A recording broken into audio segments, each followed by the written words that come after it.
தங்க தாமரை பதிப்பகம் வழங்கும் இப்படியடி காதலிப்பது பார்ட் பி. அங்கே பல்லில்லாத கிழவனார் யாராவது பார்ப்போர் மெய்சிலிருக்கும் வண்ணம் தனது பொய்ப்பல் செட்டை திடீரென்று எடுத்து கழுவி கொண்டிருந்தாரா? இல்லையே. பெயர் பெற்ற சினிமா நடிகர் ஒருவர் பால்பேணி சாப்பிட்டுக் கொண்டிருந்தாரா? இல்லை, இல்லவே இல்லை. அப்படியென்றால் அவர்கள் ஆச்சரியப்படும்படியாக என்னதான் இருக்கிறது அங்கே? ஒரு கிளாஸ் நிரம்ப பாதாம் கீர், அதில் வைத்த 2 ஸ்ட்ராக்கள், அவற்றின் ஒன்றின் முனையிலே கொவ்வை செவ்வாய், மற்றொன்றில் கணேஷின் உதடுகள் போட்டி போட்டுக்கொண்டு பாதாம் கீரை உறிஞ்சிக் கொண்டிருந்தன. மெல்ல உறிஞ்சுவதை நிறுத்தி முறைத்தாள் ராணி. ஒரே இழுப்பில் கிளாஸ் பூராவையும் காலி பண்ணி விடுவீர்கள் போலிருக்கிறதே. அப்படியும் அவன் வேகமாக உறிஞ்ச கிளாஸில் பாதாம் கீர் கணிசமான அளவு குறைந்தது. அவனுக்கு போட்டியாக ராணியும் உறிஞ்சினாள். அவன் உறிஞ்ச இவள் உறிஞ்ச சற்றைக்கெல்லாம் சலக் பொலக் என்ற சப்த ஜாலங்களுடன் பாதாம் கீர் முற்று பெற்றது. இருவரும் சேர்ந்தாற் போல ஸ்ட்ராவை ஒடித்து போட்டார்கள். நர நர நர, அது என்ன சப்தம் என்று சுற்றுமுற்றும் பார்த்தாள் கல்யாணி. நான் தான் பல்ல கடிச்சிட்டு இருக்க, பிரபாகரன் சொன்னான். அயோக்கிய ராஸ்கல், சாது பிள்ளை மாதிரி நடிச்சு என் தங்கையோட காதல் நாடகமா நடத்துறா, கொண்டுடுவ. இவர்கள் பேசிக் கொண்டிருக்கும் போது அங்கே சர்வர் தலை மறையும் மட்டும் அவன் போவதையே பார்த்து கொண்டிருந்தவர்கள் தட்டில் பணத்தை போட்டுவிட்டு ராணியும் கணேஷும் எழுந்து ஓட்டமும் நடையுமாக ஹோட்டல் வாசலை அடைந்து தோட்டம் வழியாக ஓடலானார்கள். போகும்போது ராணியின் பார்வையில் கல்யாணியின் காரும் உள்ளே இருந்த ஜோடியும் பட்டது. அவள் குஷியாக பின்தயங்கி நிற்க கணேஷ் அவள் கையை பிடித்து தரதரவென்று இழுத்து கொண்டு போய்விட்டான். அயோக்கிய ராஸ்கல் என்று பிரபாகரன் பொங்கி எழ, இருங்க, தடுத்து நிறுத்தினாள் கல்யாணி. எங்கே போறீங்க? அவன் மோவாய் கட்டையை பெயர்த்தெடுக்க. சீறி விழுந்தான் அவன். என் தங்கை கூட ஊர் சுத்துறா, அத பார்த்துட்டு கம்மென்று இருப்பதா? அவன் கன்னத்தில் 4 விட்டு அவன் பல் 32 கழற்றி வைக்கல. நான் அண்ணன் இல்லை, கண்ணன். ஓஹோ, அப்போ தன் தங்கை யாராவது காதலிச்சால் அவன் மோவாய்க்கட்டையை பெயர்ப்பதுதான் அண்ணன்மார்கள் வேலை, அப்படித்தானே? கல்யாணி அனுதாபத்துடன் அவனது மோவாயை தடவினாள். நல்ல வேலை, எனக்கு அண்ணன் இல்லை. புஸ் என்று அடங்கிவிட்டான் பிரபாகரன். கலகலவென்று சிரித்தாள் கல்யாணி. ஏன் சும்மா கோச்சிக்கிறீங்க? எதுவும் தப்பா நடந்திருக்காது. அப்படியே நடந்தாலும் அது தப்பில்ல. கணேஷ்க்கு என்ன குறைச்சல்? அன்றைக்கு மட்டும் நாங்கள் காலேஜில் இருந்து துரத்தி இருக்காவிட்டால் இந்நேரம் ஒரு கிராஜுவேட் ஆகியிருப்பார். அந்தஸ்துக்கு என்ன குறைச்சல்? அதிர்ஷ்டம் இருக்கும் போது அந்தஸ்து தானாக வந்துவிட போகிறது. ஓ, பல்லை கடித்தான் பிரபாகரன். விழுந்து எழுந்து சிரித்தாள் கல்யாணி. பலகாரம் வந்தது. உச்சி வெயிலின் இறங்கும் முகம். 2 மணி நேரம் என்னத்தை தின்றார்களோ, என்னத்தை பேசினார்களோ. கார் புறப்படும் போது மணி 3 அடித்து விட்டது.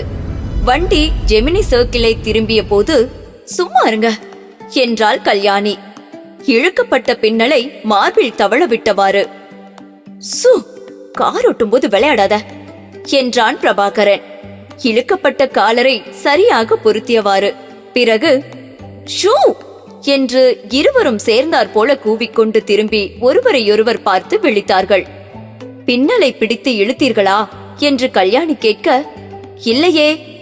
என் காலரை இழுத்தாயா என்று பிரபாகரன் வினவ, இல்லையே என்று அவள் பதிலிருக்க, என்னது என்று இருவரும் விழிக்க, ஐயா என்று முதுகுக்கு பின்னால் இருந்து எழுந்து பின் சீட்டில் அமர்ந்தார்கள் ராணியும் கணேஷும். சர்ப்ரைஸ் சர்ப்ரைஸ் என்று கைத்தட்டி கூச்சலிட்டார்கள். வண்டி கோணல் மாணலாய் கோலம் போட்டவாறு இன்கம் டாக்ஸ் ஆபீஸ் முன்னால் போய் நின்று விட்டது. மூச்சு போட்டு விழாத குறை கல்யாணிக்கும் பிரபாகரனுக்கும். இதுகள் எப்போது ஏறிக்கொண்டன? இதுவரை பேசிய காதல் பேச்சு கண்ணாரிவைகளை எல்லாம் கேட்டிருப்பார்களோ? நீங்கள் எப்படி காரில் ஏறினீர்கள்? நீங்க 2 பேரும் கை கழுவ போன போது ஏறி பின்னால் உட்கார்ந்து கொண்டு விட்டோம், ராணி சொன்னாள். அடேங்கப்பா, என் முதுகெலும்பெல்லாம் ஒடிஞ்சு போச்சு. நல்ல வேலை, முன்ஜோடிக்கு உயிர் வந்தது. கை கழுவி வந்த பிறகு எதுவும் அசட்டுத்தனமாக பேசவில்லை. ஹே கல்யாணி, ராணி கேட்டாள். நீ எங்கடி என் அண்ணாவை கண்டுபிடிச்ச? அவர் என்ன அமெரிக்காவா? நான் தான் கொலம்பஸா. அவரை கண்டுபிடிக்க கல்யாணி சொன்னாள். காஃபி சாப்பிட வந்த அவரும் அங்கேயே இருந்தாரு. கொஞ்சம் லிஃப்ட் தர முடியுமா என்று கெஞ்சினார். சரி என்றேன். அவ்வளவுதான். ஆமா, நீங்க 2 பேரும் எங்க கிளம்பிட்டீங்க? காலையில இவர் வேலை சமாச்சாரம் முடிஞ்சதும் உன்னை பார்க்க உன் வீட்டுக்கு போன. நீ போயிட்டு தான் சொன்னார்கள். புறப்பட்டு வந்தால் எந்த பஸ் ஸ்டாண்டில் விட்டு விட்டு போனேனோ அதே இடத்தில் திரு திருவென்று விழித்துக் கொண்டிருந்தார் இவர். பஸ்ஸுக்கு சில்லறை இல்லையாம். சரி, நானும் கொஞ்சம் ஷாப்பிங் போலான்னு இவரையும் துணைக்கு கூட்டிக் கொண்டு போனேன். இங்கே பாதாம் கீர் சாப்பிட வந்தோம். ஷாப்பிங்கா? பிரபாகரன் கேட்டான். உன்னிடம் ஏது பணம்? கல்யாணி தந்தால். 100 ரூபாய் சலவை நோட்டு தந்தாலாக்கும். 100 ரூபாயா? எதற்கடி? நான் அரக்கோணம் ஜங்ஷனில் வாங்கிய பிஸ்கெட் பொட்டலங்களை அவள் தின்று விட்டாள். புதுசாக பிஸ்கெட் வாங்கிக்கொள் என்று தந்தாள். ச்சே, அநியாயம், கணேஷ் சொன்னான். ஆனாலும் நீங்க இவ்வளவு கஞ்சத்தனமா இருக்க கூடாது. மிஸ் கல்யாணி, பிஸ்கெட் வாங்க ஆஃப்டர் ஆல் 100 ரூபாய் தானா தருவது? குறைந்தபட்சம் 1000 ரூபாய் நோட்டாவது தர வேண்டாமா? பிரபாகரன் மட்டும் பேசவில்லை. கல்யாணியை பார்த்து கஞ்சாடை செய்யவே அவள் கேட்டாள். ஏண்டி ராணி, ஏன் ஒரு கிளாஸ் பாதாம் கீர் வாங்கி 2 பேரும் சாப்பிட்டீர்கள்? ஐயோ, 2 பேரும் சிரித்தார்கள். அந்த கன்றாவி உங்க கண்ணில் பட்டுவிட்டதா? எல்லாம் இவளால் வருவது. ராணியை தோளால் இடித்தான் கணேஷ். புடவை கடைக்கு போனால் 99 ரூபாய் 40 காசுக்கா புடவை வாங்குவது? அதிலும் பாதாம் கீர் ஆசை வேறு. சரியாக ஒரே ஒரு கப்புக்கு தான் பணம் இருந்தது. சர்வருக்கு டிப் தர கூட பணம் இல்லை. சர்வர் அந்தண்டை போனதும் பணம் வைத்துவிட்டு பிடி ஓட்டம், ஒரே ஓட்டமாய் வந்து விட்டோம். அடப்பாவிகளா, சர்வருக்கு பயந்தா அப்படி ஓடினீர்கள்? பிரபாகரன் கூறினான். நான் எங்களை பார்த்து பயந்து ஓடுவதாகல்லவா நினைத்தேன். உங்களை பார்த்து எதற்கு பயந்து ஓடணும்? நீங்க 2 பேரும் புலியா பாம்பா? சிறு குழந்தைகள் போல கண் விழித்து கூறும் அவர்கள் 2 பேரையும் புரிந்து கொள்ளவே முடியவில்லை கல்யாணிக்கும் பிரபாகருக்கும். கார் கிளம்பியது. அடியே கல்யாணி, பொட்டலத்தை பிரித்து காட்டினாள் ராணி. நல்லா இருக்காடி? அட, வாங்கி பார்த்தாள் கல்யாணி. பிரமாதமா இருக்கேடி புடவ. Thank you miss. கணேஷ் பூரித்தான். ஏன் செலக்ஷன் ஆக்கும்? அப்படியா? அதை ஏன் கேட்கிறீர்கள்? புடவை கடையையே தலைகீழாய் கவிழ்த்து விட்டாளாக்கும் உங்கள் ராணி. கடைசியிலே நான் கை கொடுத்தேனோ அந்த கடை சிப்பந்தி பிழைத்தானோ. இன்னும் கொஞ்ச நேரம் போயிருந்தால் மயக்கமே போட்டு விழுந்திருப்பான் அவன். அடே அப்பா, அதை எடு, இதை எடு, இதை கொடு, அதை பார்க்கலாம், இதை பார்க்கலாம் என்று அந்த புடவை கடையை எதுவோ புகுந்த வெண்கல கடை மாதிரி ஆக்கிவிட்டாளே. ஐய, பூனை மாதிரி வீறிட்டாள் ராணி. அண்ணா பாரு, உன் ஃப்ரெண்டு என்னை யானை என்கிறார் என்று ராணி வெறுப்புடன் சொன்னாள். என்ன செலக்ஷன் இது? பாக்கு கலர் எனக்கு பிடிக்கவே இல்ல. அடடே, கல்யாணி கையை உதறினாள். மணி 3:15 ஆயிடுச்சே. உங்கள் இன்டர்நேஷனல் கம்பெனியில் மிஸ்டர் பராங்குஷம் எனக்காக காத்திருப்பாரே. உங்கள் ஆபீஸ் வேலை வேற உங்களுக்காக காத்திருக்குமே. இவ்வளவு நேரம் ஆயிற்று இது உரைக்க. பிரபாகரன் சிரித்தான். கவலைப்படாதே, அவரை போக சொல்லி அப்போதே டெலிபோன் பண்ணிவிட்டேன். ஆபீஸ் வேலைகளுக்கும் சேர்த்து போனில் இன்ஸ்ட்ரக்ஷன் கொடுத்து விட்டேன். ஆபீஸ்கே வந்து அம்மாள் அழைத்து கொண்டு புறப்பட்டால் லேசில் திரும்ப முடியாது என்பதுதான் எனக்கு அப்பவே தெரியுமே. அவசர அவசரமாய் அவன் வாயை புத்தினாள் கல்யாணி. உட்டை உடைக்கிறாரே. ஆனால் நல்ல வேலை, பின்சீட்டு ஜோடி இதை எதையும் கவனிக்கவில்லை. சேத்துப்பட்டு புதுப்பாலத்தின் கீழே தெரியும் ரயில்வே ஸ்டேஷனை, மீன் பிடிக்கும் ஏரியையும் குழந்தைத்தனமான ஆவலுடன் பார்த்து கொண்டிருந்தார்கள் இருவரும். டேய் பிரபா, அழைத்தவாறு வெளியே ஹாலுக்கு வந்தாள் பாக்கியலட்சுமி அம்மாள். போய் 4 பவுண்ட் ஐஸ் வாங்கி வாயேன். ஐஸா? கல்யாணி கேட்டாள். அது எதற்கு? பாதாம் கீர் தயார் பண்ணிருக்கேன். ஐஸ் போட்டு தந்தால் நன்றாயிருக்கும். பாதாம் கீர் என்றதும் நினைவுக்கு வருகிறது, பிரபாகரன் சொன்னான். அம்மா, சாப்பாட்டு கடையை சீக்கிரமே ஏற கட்டிவிடு. முக்கியமான விஷயம் பேசணும். ஒன்று செய்கிறேன். கல்யாணி புறப்பட்டாள். எங்கள் வீட்டுக்கு இதை கொண்டு போய் ரெஃப்ரிஜரேட்டரில் குளிர வைத்துக் கொண்டு வருகிறேன். வேண்டா குழந்தை, ஏன் வீணா சிரமப்படுற? சிரமமாவது ஒன்றாவது. இதோ ஒரே நொடியிலே குளிர வைத்து அப்படியே அப்பாவிடமும் அத்தையிடமும் சொல்லிக் கொண்டே வந்து விடுகிறேன். ஏதுவோ செய் என்று அம்மா கூற, என்ன கல்யாணி, சுண்டு விரல் சுளுக்கு எப்படி இருக்கிறது என்று பிரபாகரன் கேட்டான். அவள் திருத்திருவென்று விழித்தாள்.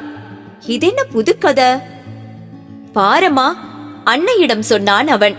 காலையில் ரோஜா பூ பறிக்கும் போது சுண்டு விரல் சுளுக்கி கொண்டு விட்டதாம். காரோட்ட சுண்டு விரல் மிக அவசியமாச்சே. அடடா, எங்கே பார்க்கலாம் என்று அந்த அம்மாள் அவளது கையை ஆராய ஆரம்பித்த போது அவனை நிமிர்ந்து பார்த்த கல்யாணி அவனது கஞ்சாடையை புரிந்து கொண்டு, உய் உய், அங்கே அழுத்தாதீர்கள், வலி பிராணம் போகிறது என்றாள். டேய் பிரபா, நீ போய் எடு வண்டியை, அம்மா கூறினாள். சரிம்மா, நீ சொல்றதுக்காக போறேன் என்று அந்த அம்மாள் கொண்டு வந்து தந்த சம்பளத்தை வாங்கி கொண்டு புறப்பட்டான். நெருங்க நெருங்க அவர்கள் நடந்து போவதைக் கண்ட பாக்கியலட்சுமி அம்மாளுக்கு பெருமையாயிருந்தது. பெருமூச்சும் வந்தது. பெருமைக்கு காரணம் ஜோடி பொருத்தம் என்னமாயிருக்கிறது என்ற எண்ணம். பெருமூச்சுக்கு காரணம் பணக்கார வீட்டு பொன்னாயிற்றே என்ற ஏக்கம். டீ ராணி, சமையலறையிலிருந்து கூவினாள் அம்மா. இங்க வாடி. ஏ இனிஷியல் டீ இல்லையம்மா, ஷீ. படபடத்தவாறு உள்ளே வந்தாள் ராணி. என்னவா, ஏன் கூப்பிட்ட என்றாள். மாடியில 2 துணிகளை காய போட்டிருக்க, அத மட்டும் கொஞ்சம் கீழே கொண்டு வந்து விடு. மாடிக்கா? ஐயோ! கைகளை பட்டென்று அடித்து ஒதுங்கினாள் ராணி. பனி பெய்கிறதே, ஒன்னும் உருகி விட மாட்டடி, போ. வெளியே வந்த ராணிக்கு மாடி ஏறவே அச்சமாயிருந்தது. அவள் கண்ணில் பட்டது கணேஷின் புறா கூண்டு. அறையினுள்ளே கட்டிலில் கிடந்த ஒரு மஃப்ளர் சுற்றும் முற்றும் பார்த்தாள். கணேஷை காணோம். விடுவிடென்று உள்ளே போய் மப்ளரை தூக்கி கொண்டு மாடி ஏறினாள்.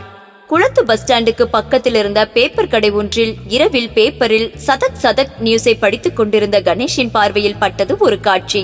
பேப்பரை மடித்து வைத்துக் கொண்டு கவனித்தான். அவர்கள் வீட்டு மொட்டை மாடியில் விளக்கொளியில் கன்னத்தையும் காதையும் மஃப்ளரால் இறுக்கி மூடிக்கொண்டு பயந்து பயந்து நடுங்கி வந்தாள் ராணி. கொடியில் காற்றில் அல்லாடி கொண்டிருக்கும் 2 துணிகளை வெடுக் வெடுக்கென்று பறித்தவாறு ஓடினாள். அந்த மஃப்ளர்?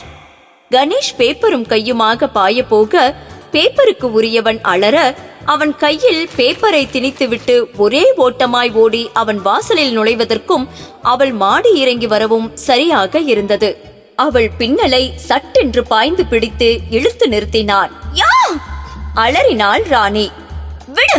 ஜோ, விடு! என்ன திருட்டு ராஸ்கல், ஏன் மப்ளரியா திருடன? முறைத்தான் கணேஷ். ஐயோ! காதை விடுவித்துக் கொண்டே ராணி மப்ளரை கலற்றி அவன் முகத்தில் விட்டெறிந்தாள். பெரிய 1.25 மப்ளர். அப்பப்பா, என்ன நாற்றம்! சிச்சி, விலைக்கென்ன நாற்றம்! அருவருக்கும் அவளை ஒரு முறை ஏற இறங்க பார்த்தான் கணேஷ். ஆடம்பரமான அலங்காரம், காதிலே நட்சத்திர காதணி, கழுத்தில் முத்து பிளாஸ்டிக் மணி, ரெட்டை பின்னல், பளிச்சென்று கான்ட்ராஸ்ட் பிரிண்ட் போட்டா போலிருந்தாள். இவ்வளவு டிரெஸ் பண்ணிக்கொண்டு காலில் செருப்பு கூட இல்லாமல் நிற்கிறாயே! சீச்சி, ஓய்! கை தட்டி வாய் விட்டு சிரித்தான். கிடுகிடுவென்று போய் கண்ணில் பட்ட செருப்பை மாட்டிக்கொண்டு நின்று கேட்டாள் ராணி. இப்ப என்ன சொல்றீங்க என்று போஸ் கொடுத்து நின்றாள். ஐய, ஏன் செருப்பு? ஐய, ஆம்பளை செருப்பு. சீச்சி! கை தட்டி குதித்தான் கணேஷ். அவன் கேலி, அவன் சிரிப்பு பொறுக்கவில்லை ராணிக்கு. யூ ஷட் அப் என்று பல்லை கடித்தவாறு அவன் மீது பாய்ந்தாள். அவன் ஷர்ட்டை பிடித்து உலுக்கினாள். அவன் ஒரு தள்ளு தள்ள தொப்பென்று தரையில் விழுந்தாள். ஆத்திரம் தாங்காமல் அவள் கூவி அழ அழ அவளை சுற்றி கும்மி அடித்து கும்மாளமிட்டான். பா பா பா, கமான் என்று மஞ்சு விரட்டு காளையை கிளப்புவது போல கத்தினான். ஹே ராணி என்ற அதட்டலை கேட்டு 2 பேரும் திரும்பி பார்த்தார்கள். பாக்கியலட்சுமி அம்மாள் வந்தாள் சீரலுடன். என்னடி இது, வாசலில ரகல? டே கணேஷா, என்னடா இது? நீயும் சிறுபிள்ளை மாதிரி விளையாடுற? ராஸ்கல், போடா உள்ள, போ ரூமுக்கு. அந்த அம்மாளுக்கு அப்படி ஒரு சீற்றம் வந்து அவர்கள் 2 பேரும் பார்த்ததே இல்லை. பேசாமல் தன் ரூமுக்குள் நுழைந்து புகுந்து மறைந்தான். நீயும் போடி உள்ள என்று அதட்டவே ராணியும் ஓடிச் சென்று மறைந்தாள். என்ன வந்தது இவர்களுக்கு? பிரபாகரன் கேட்டான். நாம் இருவரும் புறப்படும் போது கூட கலகலப்பா இருந்தார்களே, அதுதானே? கல்யாணியும் வியந்தாள். அந்த கூச்சல், அந்த கலாட்டா, விளையாட்டு எதையுமே காணோமே. வரலாமே சாப்பிட. சமையலறை அழைத்தது. நீ போய் அவளை அழைத்து வா. பிரபாகரன் புறப்பட்டான். நான் போய் அந்த கழுதையை இழுத்துட்டு வரேன். ஹே ராணி! ராணியின் அறையினுள் நுழைந்தாள் கல்யாணி. என்னடி இது, விளக்கு கூட போடாம இருட்டுல என்ன பண்ற? விம்மல் வந்தது பதிலாக அழுகிறேன். டக்கென்று சிறு ஒளியுடன் அறையில் ஒளி பரவியது. அடி பைத்தியமே! கட்டிலில் குப்புறப்படுத்த அழும் ராணியை நெருங்கி அமர்ந்தாள் கல்யாணி. ஏண்டி அழற? மிஸ்டர் கணேஷ் ஏதாவது கேலி பண்ணினாரா? மிஸ்டர் என்ன மிஸ்டர்? கழுதைன்னு சொல்லு. அது சரி. கல்யாணி சிரித்தாள். அண்ணனும் தங்கையும் அவரை ரொம்ப நன்றாய்தான் புரிந்து கொண்டிருக்கிறீர்கள். சீறி எழுந்த ராணி கல்யாணியின் மடியில் தலையை வைத்து அழலானாள். அந்த கழுதையால தாண்டி எங்க அம்மா என்ன திட்டாங்க. சும்மா சும்மா என்ன வம்பு பண்ணி அழ வைக்கிறா. நீயே சொல்லு, அழுக வந்தா அழக்கூடாதா? அது தப்பா? சச்ச, யார் சொன்னதப்படி? பின்ன ஏன் அம்மா என்ன பிடிச்சு திட்டினாங்க? குமரினாள், அழுதாள். அழக்கூடாது. இதோ பாரு. அவள் முகத்தை நிமிர்த்தி கண்ணீரை துடைத்து விட்டாள் கல்யாணி. ஒரு நல்ல சமாச்சாரம். இதுவரை நான் உன் ஃப்ரெண்டு இல்லையா? இனிமே இல்லை. அப்போ உனக்கும் என் மேல கோபம், அப்படித்தானே? சச்ச, புரியாம பேசுறியே. நான் உனக்கு இனிமே சிநேகிதி இல்ல, அண்ணி. உங்க அண்ணா என்னத்தான் கல்யாணம் பண்ணிக்க போறாருடி? ஓஹோ, சுவாரஸ்யமின்றி கூறிவிட்டு அவள் மடி மீது தலையை வைத்த ராணி விழுக்கென்று நிமிர்ந்தாள். நிஜமாவாடி? கங்க்ராச்சுலேஷன்ஸ். இன்னும் கொஞ்ச நேரத்துல உங்க அம்மா கிட்ட டிஸ்கஸ் பண்ண போறோம். அப்போ உன் அபிப்பிராயத்தை பத்தி கேட்டா சம்மதிப்பல்ல? தட சொல்ல மாட்டியே? ஓ எஸ், மனப்பூர்வமாக ஆமோதிக்கிறேன் என்று சொல்லிவிடுகிறேன். கண்ணை துடைத்து விட்டு கொண்டு புறப்பட்டாள். வா சாப்பிடலாம். டேய் மண்டு. கரண்டியால் அவன் முகத்தை இடிக்க வந்தாள் பாக்கியலட்சுமி அம்மாள். இந்த விருந்து தயார் பண்ணியதே உனக்காக தாண்டா. பெரிய மேனேஜரா போயிட்டியே, அதற்காக சும்மா கொறிக்காத. இலைய பார்த்து சாப்பிடு. அப்படியும் கூட முகத்தை உர்ரென்று வைத்துக் கொண்டிருந்தான் கணேஷ். மசாலா கறி என்றால் எனக்கு ரொம்ப இஷ்டம் என்றோ, பருப்பு பொடி ரொம்பவும் காஸ்ட்லி போலிருக்கிறது என்றோ ஜாடை மாடையாக பேசி பேசியே தேவையான பதார்த்தங்களை வாங்கி வாங்கி விழுங்கிக் கொண்டிருந்தார். ராணிக்கு குஷி பிறந்திருந்தது. அம்மா, இன்னும் கொஞ்சம் ரசம், உருளைக்கிழங்கு பொடிமாஸ் கொஞ்சமா போடுறியே. அது என்னமா, பாயசமா என்று கேட்டு கேட்டு வாங்கினாள். கல்யாணியும் பிரபாகரனும் இந்த உலகத்திலேயே இல்லை. ஆகையால் அவர்களுக்கு விருந்தில் போட்டதும் தெரியாது, விழுங்கியதும் தெரியாது. அடே பிரபா, பாக்கியலட்சுமி அம்மாள் சொன்னாள். இதை பற்றி நீயும் அவளும் இன்னைக்குதான் முடிவு பண்ணிருக்கீங்க. ஆனா நானே கல்யாணி தாவணி கட்ட ஆரம்பிக்கிறதுக்கு முந்தையே செய்து வச்ச முடிவிடா இது. எனக்கு ஒரு ஆட்சேபனையும் இல்ல. சட்டென சொன்னாள் ராணி. எனக்கு மனப்பூர்வமா சம்மதம். ஷூ, சும்மா இருடி முந்திரி கொட்ட.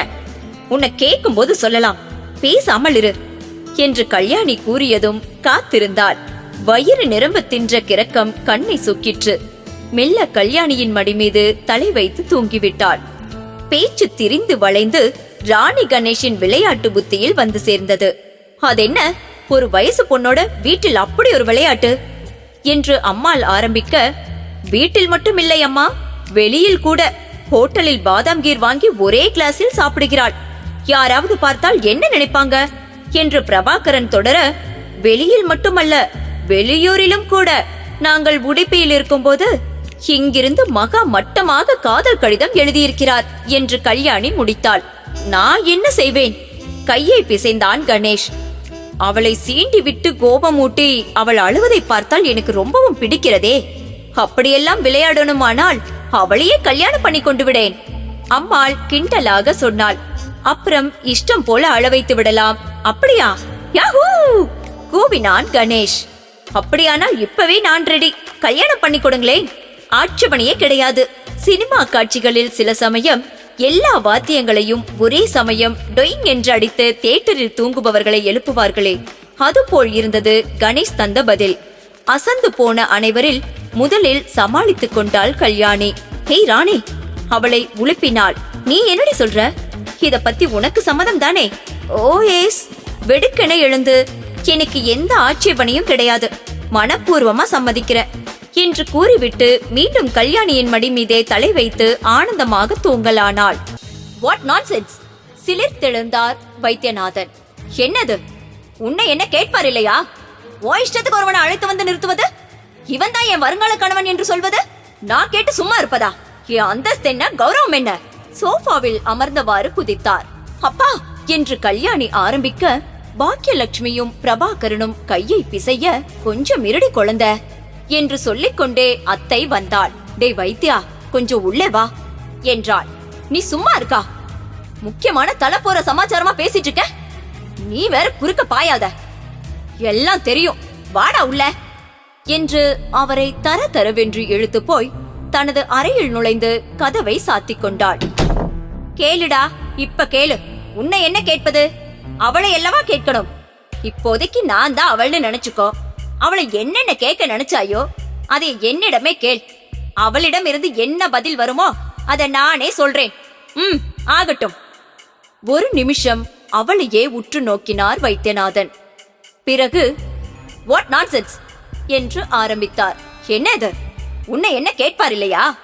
உன் இஷ்டத்துக்கு ஒருத்தனை அழைத்து வந்து நிறுத்துவது?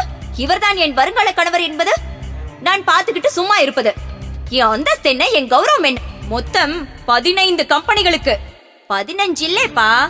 கல்யாணியை போலவே அத்தை கொஞ்சம் குரலில் பேசினாள். 16. ஓ ஆமா ஆமா, கடைசியாக வாங்கின கால்பர்ட் அரேராவை மறந்து போய்விட்டேனே. 16 கம்பெனிகளின் முதலாளி, ஏக போக்க உரிமையாளன்.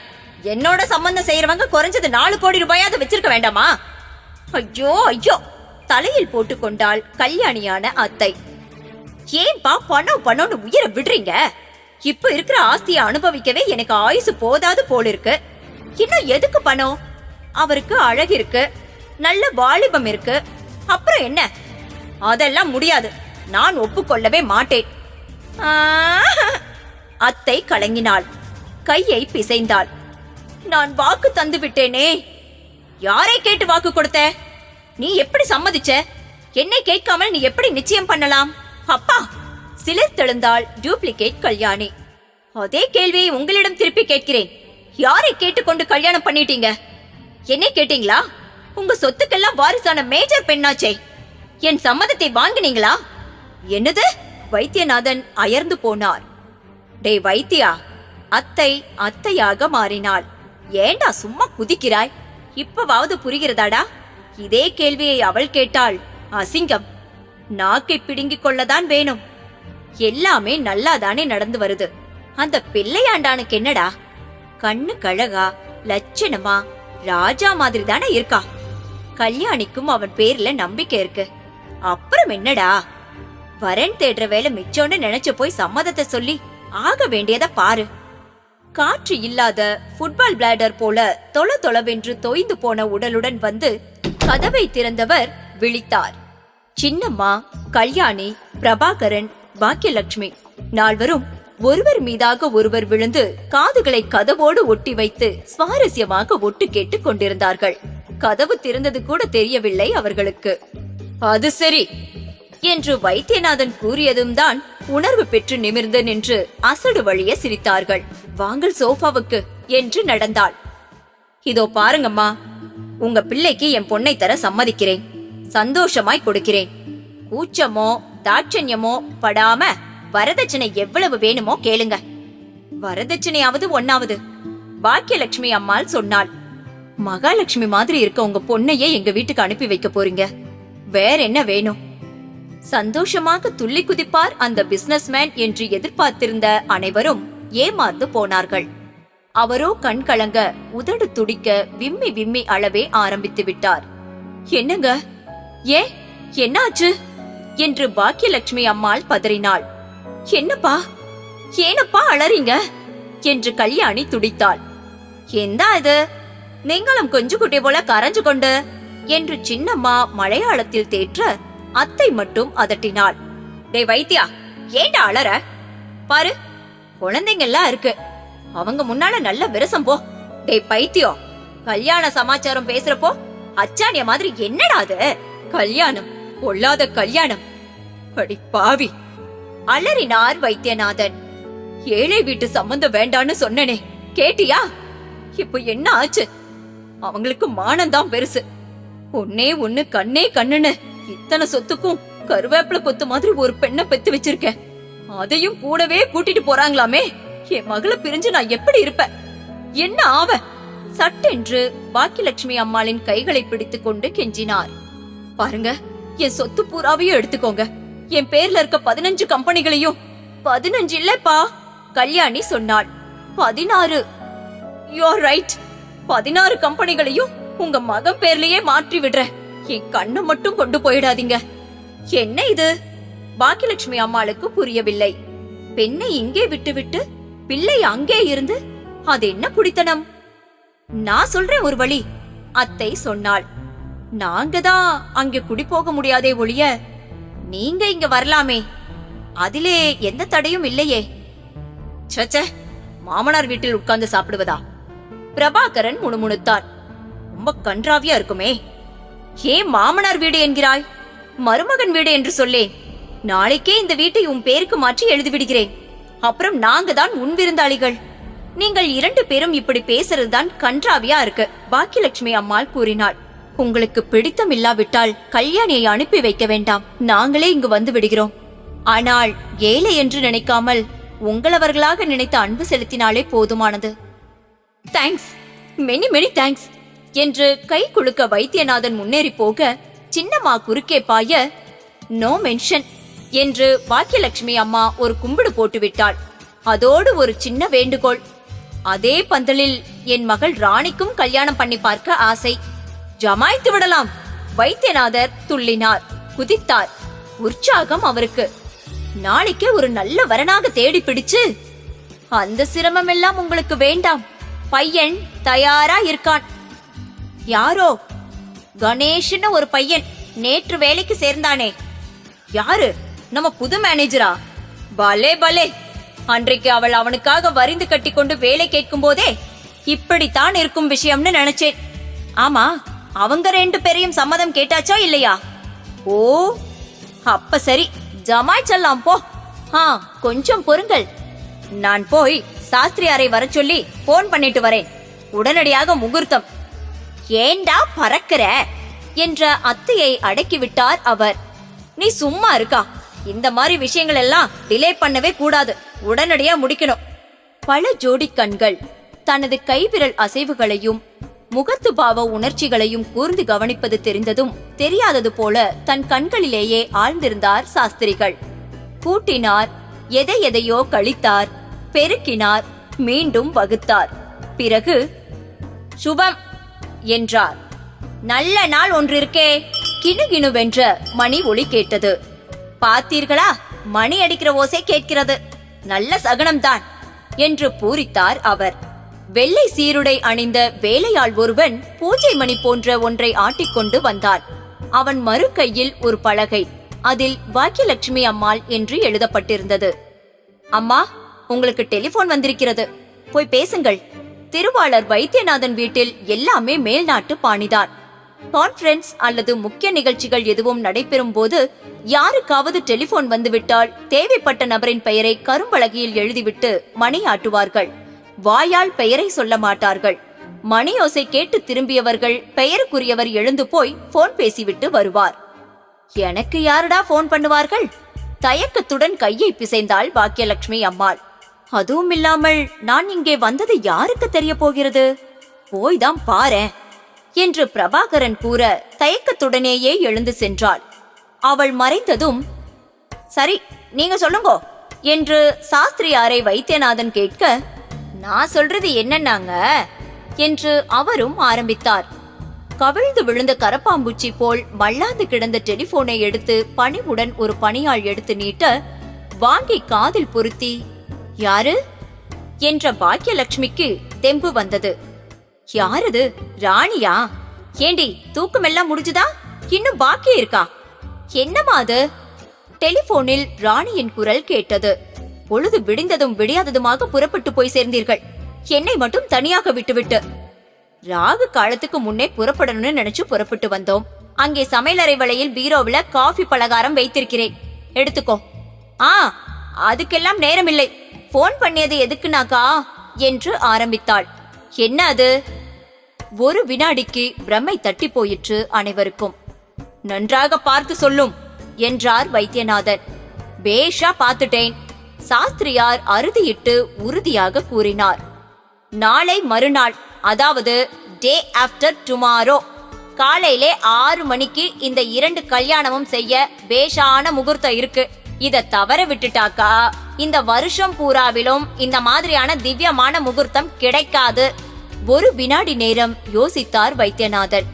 பிறகு எல்லோரையும் சுற்றி ஒரு முறை பார்த்தார். பனானா கம்பெனி, கம் ஹியர் என்று கூவினார். அடுத்த வினாடி திமு திமுவென்று வந்து கூடிவிட்டது அவரது the banana export promotion council என அழைக்கப்பெறும் ரஷ்ய வாழைப்பழ company. All of you listen. Vaidyanathan பேசினார். ஆளுக்கு ஒரு டிபார்ட்மெண்ட் தர. புது கம்பெனி சார்?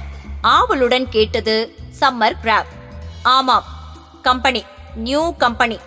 அவனை பார்த்து பல்லை கடித்தவாறும் சொன்னார் அவர். நாளை மறுநாள் காலை 6 மணிக்கு என் மகளுக்கு புது கம்பெனி ஒன்று கிடைக்கப் போகிறது. அவளுக்கு கல்யாணம். என்ன செய்வீர்களோ நாளை சாயங்காலத்துக்குள்ள எல்லாமே ரெடியாகிவிட வேண்டும். கோ, போங்கள். எதிர்பாராத செய்தியை மென்று விழுங்கி ஜீரணம் பண்ண முயன்று வியப்புடன் சலசலவென்று அரட்டையடித்தவாறு கம்பெனி நகர கம்பேக் என்று அழைத்துச் சொன்னார். இன்னும் 2 நாளைக்கு, அதாவது என் மகள் கழுத்துல தாலி ஏறுற வர இந்த வீட்டுல யாருமே நடக்க கூடாது. ஒரே ஓட்டம்தான், ஓடுங்கள் என்றதும் நாலாபுறமும் சிதறியோடி களைந்து போனார்கள் அனைவரும். சாஸ்திரிகளே, நிச்சய தாம்பூலமும் இன்றைக்கே, பந்தக்கால் நடுவதும் இன்றைக்கே, சாயங்காலம் 4 மணிக்கு கரெக்டா வந்து சேருங்கள் என்றதும் கொஞ்ச தூரம் நடந்த சாஸ்திரிகள் தயங்கி நின்று பின் ஓட்டம் பிடித்தார். குழந்தை கல்யாணியிடம் சொன்னார். போன் பண்ணிட்டேன், கொஞ்ச நேரத்துல துணிமணி நகையெல்லாம் வந்து சேர்ந்துரும். நேரத்தை வீணடிக்காம வாங்கறத வாங்கிக்கொள். இந்தப்பா பிரபாகரா. ஆஹா மாப்ள, உனக்கும் அந்த மேனேஜர் பையலுக்கும் தேவையான ட்ரெஸ்ஸுங்க எல்லாத்தையும் வாங்கி வந்து விடு. செக்ரட்டரியிடம் பணம் தர சொல்லியிருக்கேன். யூ மிஸ்ஸஸ் சின்னம்மா என்று ஆரம்பிக்க, என்ற புரோகிராம்களை கேன்சல் பண்ணணும் என்று போய் டெலிபோனின் அருகில் அமர்ந்து விட்டாள். அறையினுள்ளே நுழைந்த பாக்கியலட்சுமி அம்மாளுக்கு ஒன்றுமே புரியவில்லை. என்ன இங்க பரபரப்பு? 3 நிமிடங்களுக்குள் என்ன மாறுதல் நடந்துவிட்டது? சிலர் ஓடி போனார்கள், பலர் ஓடி வந்தார்கள். அம்மா, அம்மா! பிரபாகரன் ஓடி வந்தான். நாளை மறுநாள் முகூர்த்தம் பிக்ஸ் பண்ணிருக்காங்க. என்னது, நாளை மறுநாளா? அதெப்படி முடியும் என்று அம்மாள் திகைக்க, ஓஹோ, உங்களிடம் சொல்லாமலேயே முடிவு கட்டிவிட்டேனோ? So sorry. இதோ பாருங்கள் சம்பந்தி அம்மா, நாளை மறுநாளை விட்டால் இந்த வருஷம் பூராவும் நல்ல முகூர்த்தம் கிடையாதாம். இருந்தாலும் 2 கல்யாணங்களையும் சேர்ந்தாற் போல செய்ய முடியாதாம். அதனால்தான் இப்படி செய்தேன். வித்தியாசமாக நினைக்க வேண்டாம் பிளீஸ். ஐயோ, நான் அதை நினைச்சு சொல்லல. பாக்கியலட்சுமி அம்மாள் கையை பிசைந்தாள். ராணி இப்பதானே புறப்பட்டு போனாள். எங்கே போனாலோ எப்போ வருவாளோ தெரியவில்லையே. என்னது? பாய்ந்தார் வைத்தியநாதன். என்னமா இது? எங்கே போயிட்டு குழந்தை? அவள் சிநேகிதிகளோடு பிக்னிக் போறேன்னு சொன்னாள். அவங்க வற்புறுத்தினார்களாம். போறேன் என்று போனில் சொன்னாள். சரி என்றேன். ஆனால் விஷயம் இப்படி என்று தெரியாமல் போயிற்றே. கடவுளே, அவள் கல்யாணத்துக்காக தானே இந்த முகூர்த்தத்தை முடிவு செய்தேன். இல்லையானா கொஞ்ச நாள் பொறுத்து ஆறாமர செய்திருப்பேன். அது சரி, எந்த ஊருக்கு போனாலாம்? தெரியலையே. நானும் கேட்கலை, அவளும் சொல்லலை. நீங்கள் ஏனம்மா அலோ பண்ணீங்க? அவள் விஷயம் புரியாம பேசுறீங்களே. அனுப்பி வைக்காவிட்டால் வீட்டையே தலைகீழாக மாற்றி வைக்க மாட்டாளா? இந்நேரம் தாம்பரம் தாண்டி இருப்பாள். இப்ப என்ன பண்ணுவது என்று எல்லோரும் விழிக்கும் போது, கவலைப்படாதீங்கப்பா, கல்யாணி அபயம் தந்தாள். நான் இருக்க. அவ ஃப்ரெண்ட்ஸுகள் வீடெல்லாம் எனக்கு தெரியும். எப்படியாவது அவள் போன இடத்தை கண்டுபிடித்து வரேன். அவ்வளவுதானே என்று புறப்பட்டு போனாள். துப்பு கண்டுபிடித்தேனே கூவியவாறு 12 மணி சுமாருக்கு திரும்பி வந்தாள் கல்யாணி. நான் தான் துப்பறியும் நிபுணி பட்டம் பெற்றவளாயிற்றே. ஒரே குரலில் என்ன கிடைச்சாளா என்றனர் எல்லோரும். ஓ, கண்டுபிடிச்சேனே. அவளோட சிநேகிதி ரமாமணிங்கிற பெண் தன் தோழிகளோட சேர்ந்து சாத்தனார் அணைக்கட்டுக்கு பிக்னிக் போயிருக்கிறாள். இவளையும் இழுத்துக்கொண்டு. சாத்தனூரா? ரொம்ப தூரமாச்சே என்று மூவரும் கூறினார். பயப்படாதீங்க, அதற்கெல்லாம் நான் அரேஞ்ச்மெண்ட் பண்ணிட்டேன். அங்கே போய் அவர்கள் தங்க போற ரமாமணியோட உறவினர்களுக்கு ட்ரங்கால் போட்டு பேசிவிட்டேன். ராணி போய் சேர்ந்ததும் நமக்கு ட்ரங்கால் வரும். அவள் வயிற்றிலே புலி கரைத்தது. மணி ஆகிறது, இன்னும் கூட டெலிபோன் வரவில்லையே. மறுநாள் காலை 9 மணிக்குதான் அவருக்கு உயிர் வந்தது. அதாவது ட்ரங்கால் வந்தது சாத்தனூரிலிருந்து. அம்மா, நான் தான் ராணி பேசுறேன் என்ற குரல் கேட்டது. படி கழுத சனியனே, எங்கடி போய் தொலைஞ்ச? பிரம்மஹித்தி பொங்கினாள் அம்மாள். திரும்பி வா, உன் காலை ஒடிக்கிற. என்னமா அது? உன்கிட்ட சொல்லிட்டு தானே புறப்பட்டேன். நன்றாக சொன்னாய், நன்றாக புறப்பட்டாய். ஏய் கேளுடி, நாளைக்கு பொழுது விடிஞ்சால் கல்யாணம் நடக்க போறது. எப்படி வருவாயோ, என்னமாய் வருவாயோ? இன்னும் 6 மணி நேரத்துல நீ வீட்டுக்கு திரும்பி ஆகணும், தெரியுதா? நாளைக்கே கல்யாணமா? என்னம்மா திடீர்னு? நல்ல நாள்டி, இத தவற விட்டா அப்புறம் கிடைக்கிறது கஷ்டமா. அதனால்தான் அவசர அவசரமா ஏற்பாடுகள் எல்லாம் நடக்குது. புறப்பட்டு வந்து விடுவாய்ல? வரேமா, நேரம் ஆகுறது என்று எக்ஸ்சேஞ்சில இருந்து 3வது குரல் வர, யாரடி அது? உனக்கு நேரமானால் போய் சேரேன், ஏன் எங்க பேச்ச ஒட்டு கேக்குற என்றாள். ஆபரேட்டர் சிரித்துக் கொண்டே சும்மா இருந்து விட்டாள்.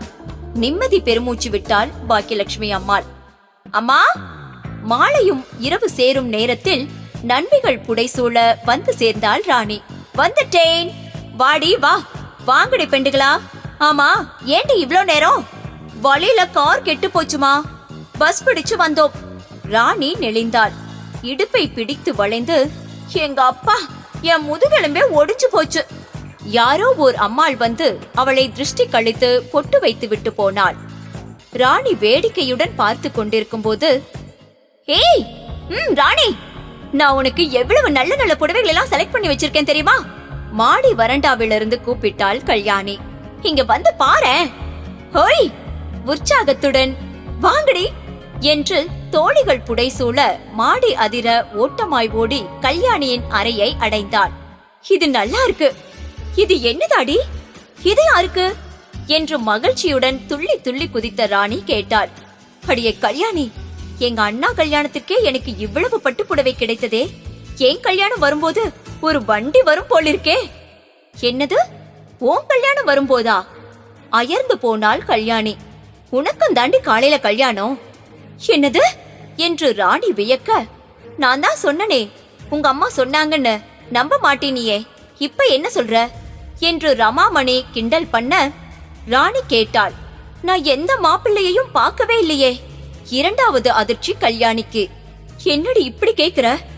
கணேஷ் தாண்டி மாப்பிள்ள, தெரியாத மாதிரி கேக்குறியே. இடி விழுந்தாற் போல அதிர்ச்சி ராணிக்கு. அழுகை தாங்கவில்லை அவளுக்கு. என்று உரத்த குரலில் அழ ஆரம்பித்தாள். செத்தாலும் சரி, ராணி கூறிவிட்டாள். நான் மட்டும் கழுத்து நீட்டவே மாட்டேன். பிரபாகரனின் வேண்டுகோள், கல்யாணியின் கெஞ்சல், வைத்தியநாதனின் அதட்டல், அத்தையம்மாவின் கொஞ்சல், அத்தனைக்கும் ராணி ஒரே வரியில் பதில் சொல்லிவிட்டாள். ஹே ராணி, பாக்கியலட்சுமி அம்மாள் கெஞ்சினாள். கொஞ்சம் யோசனை பண்ணி பாருடி. ஊருக்கெல்லாம் சொல்லியாச்சு, நீதான் பெண், அவன்தான் மாப்பிள்ளைன்னு. இப்ப நீ சண்டித்தனம் பண்ணினால் நாளைக்கு நாங்க ஊர்ல எப்படி தலை காட்ட முடியும்? சொன்னா கேளுடி. ஏ ராஜாத்தில முடியாது, தாலி கட்ட முடியாது அலறினாள் ராணி. அவன் மூஞ்சியே எனக்கு பிடிக்கல. அப்படி இருக்க ஆளை மட்டும் எப்படி பிடிக்குமா? அப்படியும் வற்புறுத்தி கல்யாணம் பண்ணிட்டீங்க, நான் தூக்கு போட்டுட்டு செத்து போயிடுவேன். அப்புறம் நீங்க தான் அழுவீங்க. நிச்சயமா தான் சொல்றியா?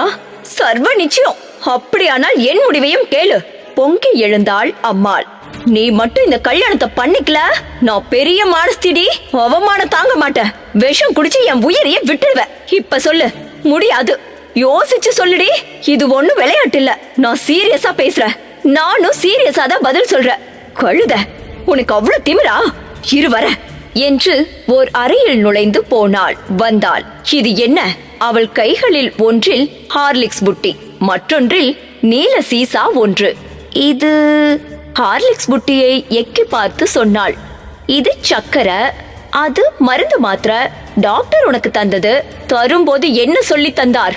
நாள் ஒன்றுக்கு 1 மாத்திரை தான் சாப்பிடணும், 2 சாப்பிட்டால் உயிருக்கே ஆபத்து என்றார். சொன்னார் இல்லையா? இருவர என்று மீண்டும் சமையலறையில் நுழைந்து மறைந்தாள். மீண்டும் வெளியே வந்தாள். 2 கண்ணாடி தம்ளரில் பால் ஏந்தியவாறு. இது என்ன? ஒரு விரலினால் பாலை தொட்டு சுவைத்த ராணி சொன்னாள். இது பால். அட, இதுவும் பால்தா? பால்தான? கொஞ்சம் வர என்று மீண்டும் கிளம்ப, வாட் இஸ் திஸ்? வைத்தியநாதன் கூவினார். என்ன கூத்தடிக்கிறீங்க 2 பேரும்? தயவு செஞ்சு யாரும் பேசாதீங்க.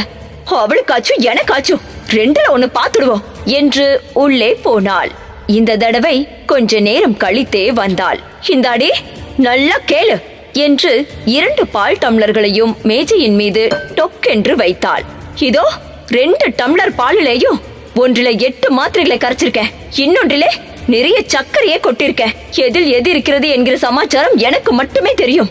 சாக வேண்டியது நீயா நானா என்கிற முடிவை ஆண்டவனுக்கே விட்டு விடுவோம். ஒரு கிளாஸை நீ எடுத்து குடி. அது விஷமாக இருந்தால் நீயே செத்து தொலை. மகளே பிறக்கலன்னு நினைச்சுக்கிற. என் பங்கு விஷமா இருந்தா நானே போய் சேர்றேன். நீ கல்யாணத்தை கேன்சல் பண்ணிவிட்டு குஷியா இரு.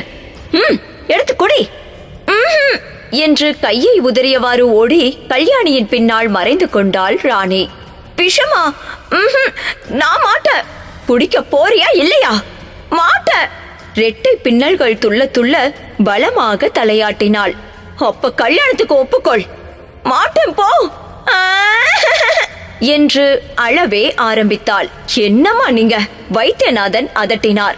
எதையாவது சொல்லி சமாதானப்படுத்துறதை விட்டுவிட்டு இது என்ன விஷய பரீட்சை? யாரும் பேசாதீங்க. அவளுக்காச்சு எனக்காச்சு. ஹே ராணி, வா இப்படி என்று இழுத்து வந்து நிறுத்தினாள். எடுத்து குடி. ஏமா என்ன கொல்ல பாக்குற? அப்ப தாலி கட்டிக்க மாட்டேனே. ராணி பிடிவாதமாக சொன்னாள். அதை விட இந்த விஷத்தையே குடிச்சு உயிரை விட்டுவேன். குடி குடி என்கிற. விடுவிடென்று ஒரு கிளாஸை எடுத்து வாயருகே கொண்டு போனவள் நிறுத்தி பரிதாபத்துடன் தன் தாயை பார்த்தாள். இதுதான அம்மா? குடிச்சு பாரு தெரியும். மெல்ல நாக்கு நுனியை மட்டும் பாலில் துவைத்து சுவைத்து பார்த்த ராணி பிறகு அவள் முகம் மலர்ந்தது. எங்க அப்பா பெலச்ச என்று மடமடவென்று ஒரே மூச்சில் குடித்துவிட்டு வைத்தாள். குதித்தாள், கூத்தாடினாள். ஐயா ஐயா, பெலச்சனே, சக்கரை கரைச்ச பால குடிச்சனே. டி ராணி, இந்த கல்யாணம் ஒழுங்கா நடக்கிறதும் அத நான் பாக்குறதும் அந்த பகவானுக்கு பொறுக்கல போல இருக்கு. நீ நீடூடி வாழணுமா என்று ஆசீர்வாதம் பண்ணிய பாக்கியலட்சுமி அம்மாள் மற்றவர்கள் அலறி ஓடி வந்து தடுக்கும் முன் மற்றொரு கிளாஸை எடுத்து ஒரே மூச்சில் குடித்து விட்டாள். ஐயோ அம்மா, சத்தியமா சொல்ற, நான் குடிச்சது சக்கரை பால்னா அப்படின்னா அந்த இன்னொன்ல ஐயோ அது விஷமாச்சே. அதை ஏமா குடிச்ச? இப்ப என்ன பண்றது என்று கையை பிசைந்தாள் ராணி. என்ன பண்றதா? அடி ராணி, இனிமே உன்னை யாரடி கவனிச்சுப்பாங்க? யார் சாதம் போடுவாங்க? என் கண்ணே, நான் போறேன்டி. அம்மாள் புலம்பினாள். டே பிரபா, உன் தங்கைய அனாதையா விட்டுடாத. பாவம், கவனித்துக்கொள். ஐயா, நீங்க தான் இனிமே அவளுக்கு ஆதரவு. உங்க குழந்தை கல்யாணி மாதிரியே நினைச்சு காப்பாத்துங்க என்று நெஞ்சை பிடித்து கொண்டாள். நெஞ்சு வலிக்குதே, ஐயோ அம்மா என்று கீழே விழுந்து புரண்டு துடியாய் துடித்தாள். டாக்டருக்கு போன் பண்ணிட்ட, வந்து அவரெல்லாம் தயாரா வச்சிருக்காரா? கல்யாணி சொன்னாள் பரபரப்புடன். சீக்கிரமா தூக்குங்க, நம்ம வண்டியிலே எடுத்துட்டு போயிருவோம். முடியாது. பாக்கியலட்சுமி அம்மாள் முரண்டு பிடித்தாள். என்னை இங்கிருந்து 1 இன்ச் நகர்த்தினீங்கன்னா இப்பவே மண்டையை போட்டுடுவேன். அவ கல்யாணத்துக்கு சம்மதிக்கிற வரைக்கும் நான் இங்கிருந்து நகரவே மாட்டேன். மாமி குதூகலத்துடன் குதித்தவாறு உள்ளே வந்தான் கணேஷ். அம்மா, என் டெல்லி மாமாக்கு ட்ரங்கால் பேசிவிட்டேன். காலையிலேயே பாருங்களேன், மார்னிங் டிஃபனுக்கு இட்லி போட்டிருக்கா, உப்பாவான்னு வந்து நிப்பாரு. டே கணேஷா, முணங்கினாள் அந்த அம்மாள். ஒன்று அம்மாவென்று கூப்பிடு, இல்லாவிட்டால் மாமி என்று கூப்பிடு. அது ரெண்டும் இல்லாமல் இரண்டையும் சேர்த்து ஏண்டா குட்டைய குழப்புற? So sorry. வெட்கத்துடன் பேசினான் கணேஷ். இனிமே மாமினே கூப்பிடுறேன். என்ன கூப்பிட்டே ஆகணும் என்றவன் அவள் கீழே விழுந்து கிடப்பதை கவனித்து சொன்னான். ஆமா, ஏன் கீழே விழுந்து கிடக்குறீங்க? வாழைப்பழ தோளம் மிதிச்சு சறுக்கி விழுந்துட்டீங்களா? சோ கல்யாண வீட்டில் பார்த்து நடக்க வேண்டாமா? இல்லையடா கண்ணா, சிரமத்துடன் பேசினாள். ராணி உன்னை கல்யாணம் பண்ணிக்க முடியாதுன்னுட்டா, அதனால நான் விஷம் குடிச்சிட்டேன்டா.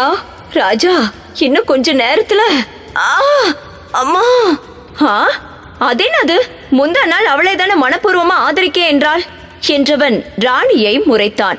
ஏ ராணி, என்ன முன்னுக்கு பின் முரணாக பேசுற? நான் அப்ப தூக்க கலக்கத்துல எதையும் வளரி இருப்ப. அதுவும் கல்யாணி எனக்கு அண்ணியா வரப்போறத நினைச்சுதான் நான் வரவேற்ற பாராட்டின.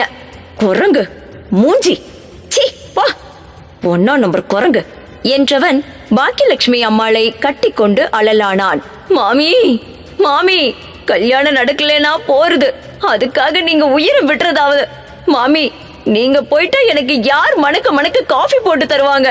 அதுவும் இல்லாம லட்சமா பணம் வந்ததுல நான் போட்டு வச்ச பிளான் எல்லாம் வீணா போயிடுமே மாமி. அவனது அலறல் மற்றவர்கள் நெஞ்சை தொட்டது. தலை குத்தலை ராணியை திட்ட ஆரம்பிக்கவே ராணி வழிக்கு வந்தாள். நடுங்கி போய்விட்டாள். அம்மா அம்மா கதறியே விட்டாள். புறப்படுமா, சீக்கிரம் டாக்டர் வீட்டுக்கு புறப்படுமா. முடியாது, முதலில கல்யாணத்துக்கு சம்மதிக்கிறேன் அம்மா, சம்மதிக்கிறேன். கையையும் காலையையும் உதறிக்கொண்டு குதித்தாள். இப்பவே கட்ட சொல்லு தாலிய, வாய் திறக்காம கழுத்தை நீட்ட. ஆனா நீ மட்டும் என்னை விட்டுட்டு போயிடாதம்மா. அண்ணா, அம்மாவை காப்பாத்த, சீக்கிரமா காரை எட. காத்தால வரைக்கும் பாப்ப. தாலி கட்டும் போது நீ ஏதாவது கலாட்டா பண்ணினது தெரிஞ்சதோ? மாட்டேமா, ஒன்னும் பண்ண மாட்டேன். நீ புறப்படுமா பிளீஸ். வானகமே, வையகமே, வளர்ந்து வரும் தாயகமே, என் பெண்ணு கல்யாணம் பண்ணிக்க சம்மதிச்சதுக்கு நீயே சாட்சி என்று வசனம் முழங்கிவிட்டு தள்ளாடி தள்ளாடி அந்த அம்மாள் காரிலேற வண்டி கன வேகமாக புறப்பட்டது. நர்ஸ், டாக்டர் கேட்டார். எல்லாம் ரெடியா? பேஷண்ட் இப்ப வந்துடும். எவர் ரெடி? எல்லாம் தயார் டாக்டர். தன் கழுத்து எங்கே இருக்கிறது என்று தொலாவி தேடிக்கொண்டிருந்த அந்த பூசணிக்காய் நர்ஸ் சொல்லி வாயை மூடும் முன் வராண்டாவில் கார் வந்து நின்றது. ஸ்ட்ரெச்சர் என்று கூவியவாறு மாடிப்படிகளில் லொங்கு லொங்கென்று ஓடினாள். நர்ஸ், டாக்டர் சொன்னார். இன்ஜெக்ஷன் கொடுத்து வயிறை சுத்தம் செய், நான் அப்புறம் வர என்று அவசரமாய் அறையை விட்டு வெளியேறினார். இங்கே படுக்க வையுங்கள், நான் போய் இன்ஜெக்ஷனை ரெடி பண்றேன் என்ற நர்ஸ் மருந்துகள் வைக்கப்பட்டிருந்த அந்த மேஜைக்கு தாவினாள். நீண்ட வெள்ளை விரிப்பின் மேல் படுக்க வைக்கப்பட்டிருந்த பாக்கியலட்சுமி அம்மாள் கேட்டாள். நர்ஸ், அந்த இன்ஜெக்ஷன் எதற்கு? வயிற்றை சுத்தப்படுத்த. வாந்தியினாலும் வயிற்று போக்கினாலும் வயிற்றில் இருக்கிற விஷத்தை முதல்ல வெளியேற்றணும், அப்புறம்தான் ட்ரீட்மெண்ட் என்று சொல்லிக் கொண்டே வந்த நர்ஸ் கே என்று விழித்தாள். பிறகு டாக்டர் என்று குளறியவாறு உளறலுடன் டொம் என்று மயங்கி விழுந்தாள். கொடிய விஷம் சாப்பிட்டு அசையவும் சக்தியற்ற பேஷண்ட் திடுதிப்பென்று எழுந்து முழங்காலை கட்டி கொண்டு உட்கார்ந்திருந்தாள். அதுவும் சிரித்த முகத்தோடு. பாக்கியலட்சுமி அம்மாள் இறங்கி போய் பக்கத்தில் பேஷனில் இருந்த தண்ணீரை அந்த நர்சின் முகத்தில் தெளித்து மயக்கம் தெளிவித்து எழுப்பி சற்று முன் தான் படுத்திருந்த வெள்ளை விரிப்பின் மீது படுக்க வைத்தாள். ஏ ராஜாத்தி! கழுத்திலே புதிதாக இடம்பெற்ற மஞ்சள் கயிறை புரட்டி புரட்டி வேடிக்கை பார்த்து கொண்டிருந்த ராணி யாரோ தன்னை திருஷ்டி கழித்து நட்டை முறிப்பதை உணர்ந்து பார்த்து சலிப்புடன் குனிந்து கொண்டவள் மீண்டும் சட்டென்று நிமிர்ந்தாள். அம்மா, அம்மா, நீயாமா? எப்படியம்மா எழுந்து வந்த?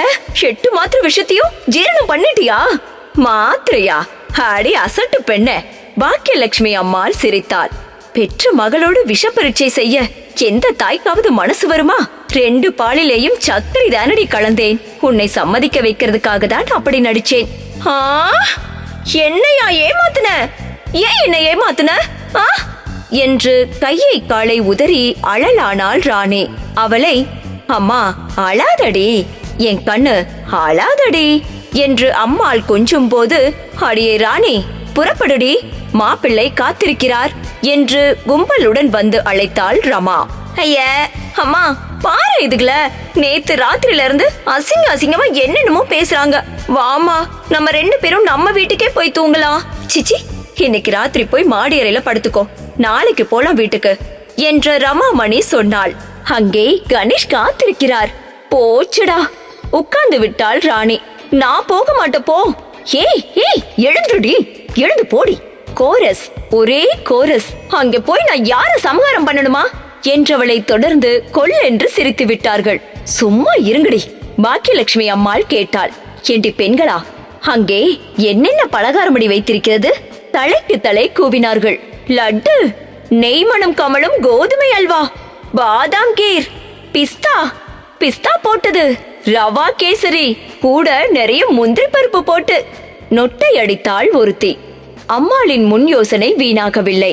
நான் போயிட்டு வரேன், வணக்கம் என்று வணங்கிவிட்டு புறப்பட்டாள் ராணி. கொஞ்சம் இரு, அங்க போய் சமத்தா நடந்துக்கணும். போனதும் அவனை நமஸ்காரம் பண்ணிக்கோ, அப்புறம் பாலை எடுத்துக்கொடு, அப்புறம் ஆப்பிள துண்டு துண்டமா நறுக்கி. ஐயோ போர் அடிக்கிறையே என்று தோழிகள் புடைசூழ ஓடினாள் ராணி.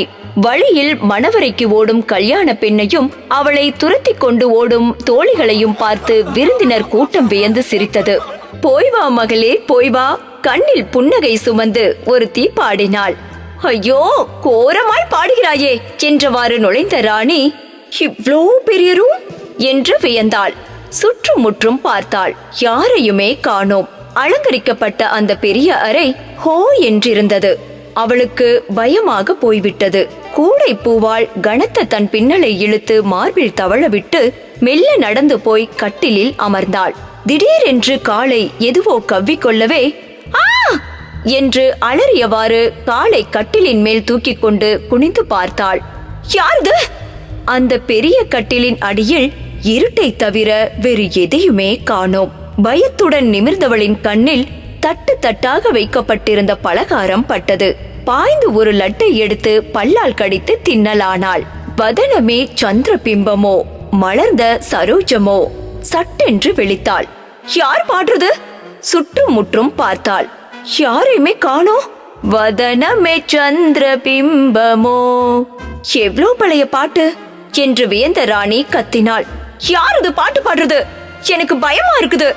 மறு வினாடி யாஹூ என்று கூவியவாறு கட்டிலுக்கு கீழே இருந்து தலையை மட்டும் நீட்டி பார்த்தான் கணேஷ்.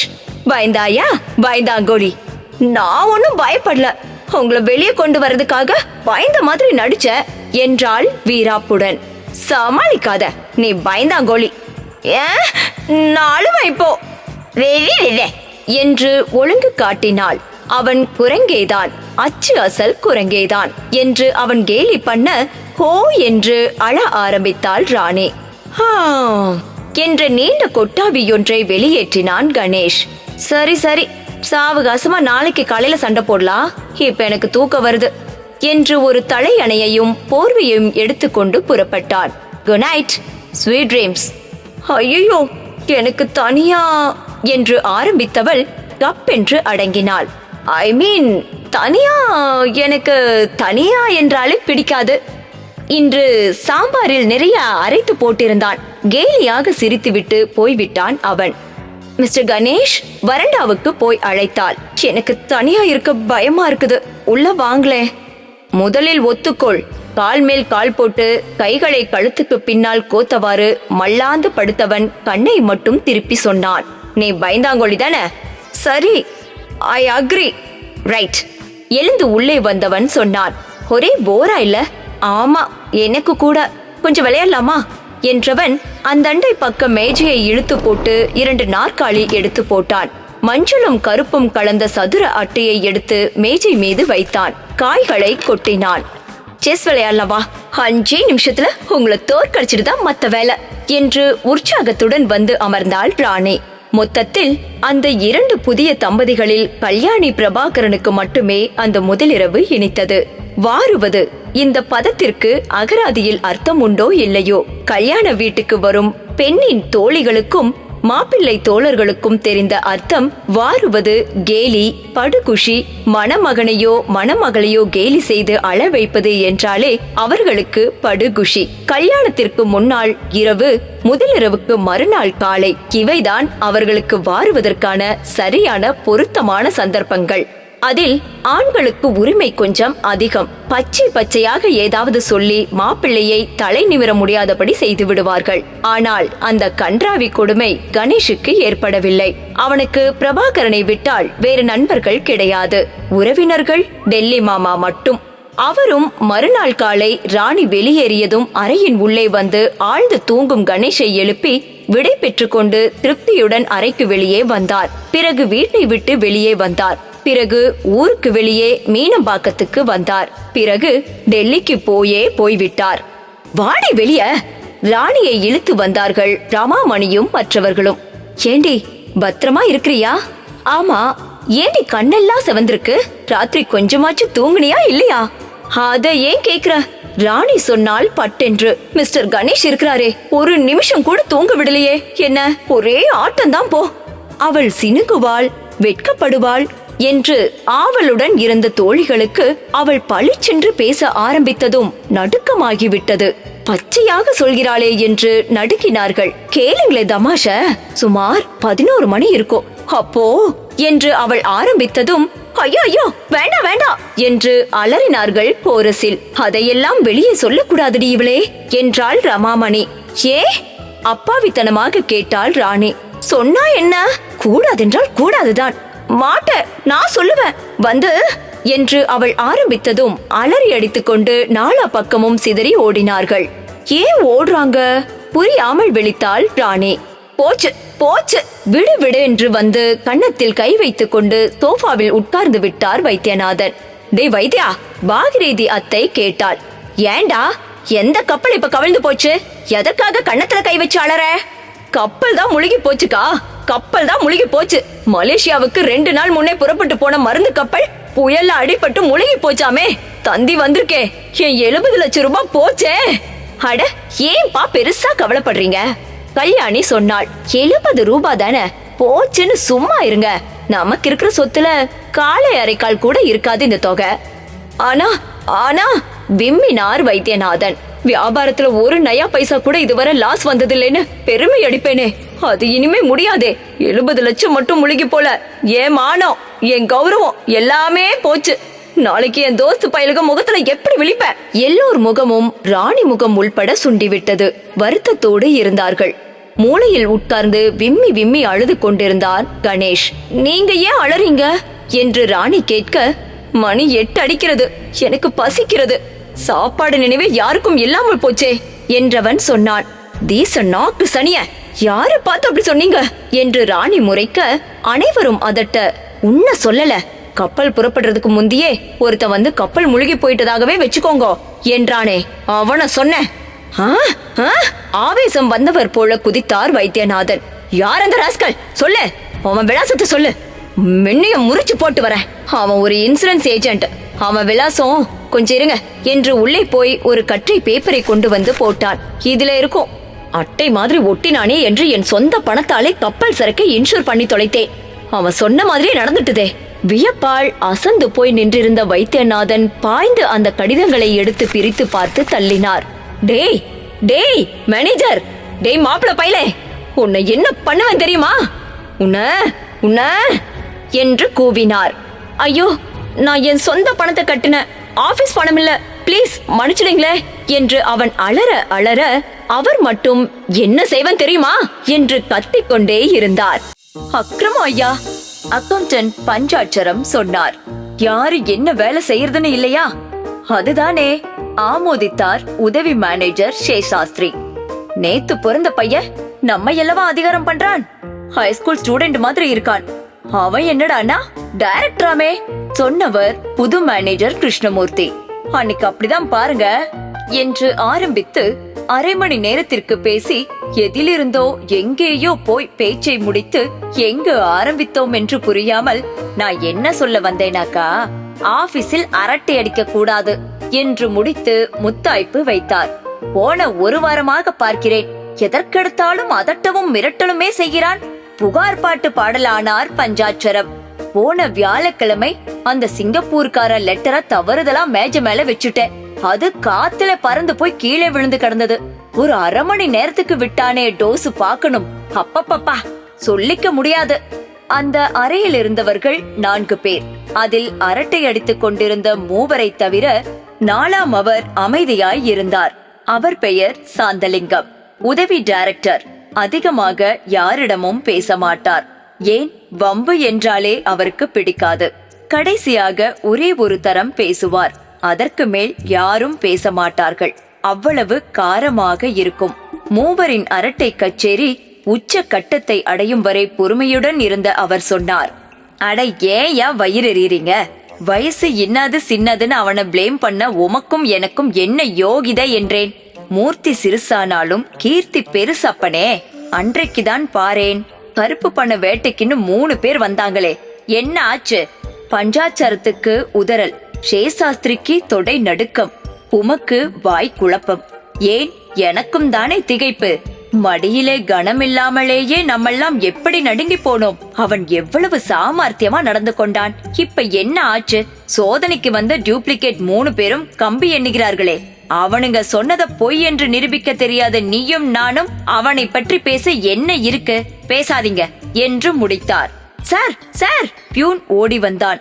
டைரக்டர் வராரு சார் மறுவினாடி அங்கு சூழ்நிலையே மாறிவிட்டது. பெரிய படகு காரிலிருந்து ஜில் என்று உடையணிந்து இறங்கிய கணேஷ் கோட்டை உதறிவிட்டு பெரிய மனுஷத்தனமாக நடந்து பஞ்சாட்சரம், சேஷாஸ்திரி, கிருஷ்ணமூர்த்தி உட்பட அனைவரது வணக்கத்தையும் புன்சிரிப்புடன் ஏற்று நடந்து போய் கணேஷ் டைரக்டர் என்று பிளாஸ்டிக் போர்டு போட்ட குளிர்சாதன அறையினுள் நுழைந்து நாற்காலியில் அமர்ந்தான்.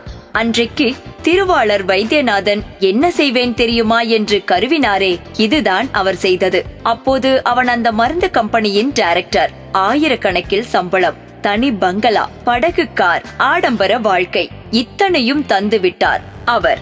மூழ்கடிக்க முடியாத வைத்தியநாதன் என்ற பெயரை நிலைநாட்டியவனாயிற்றே.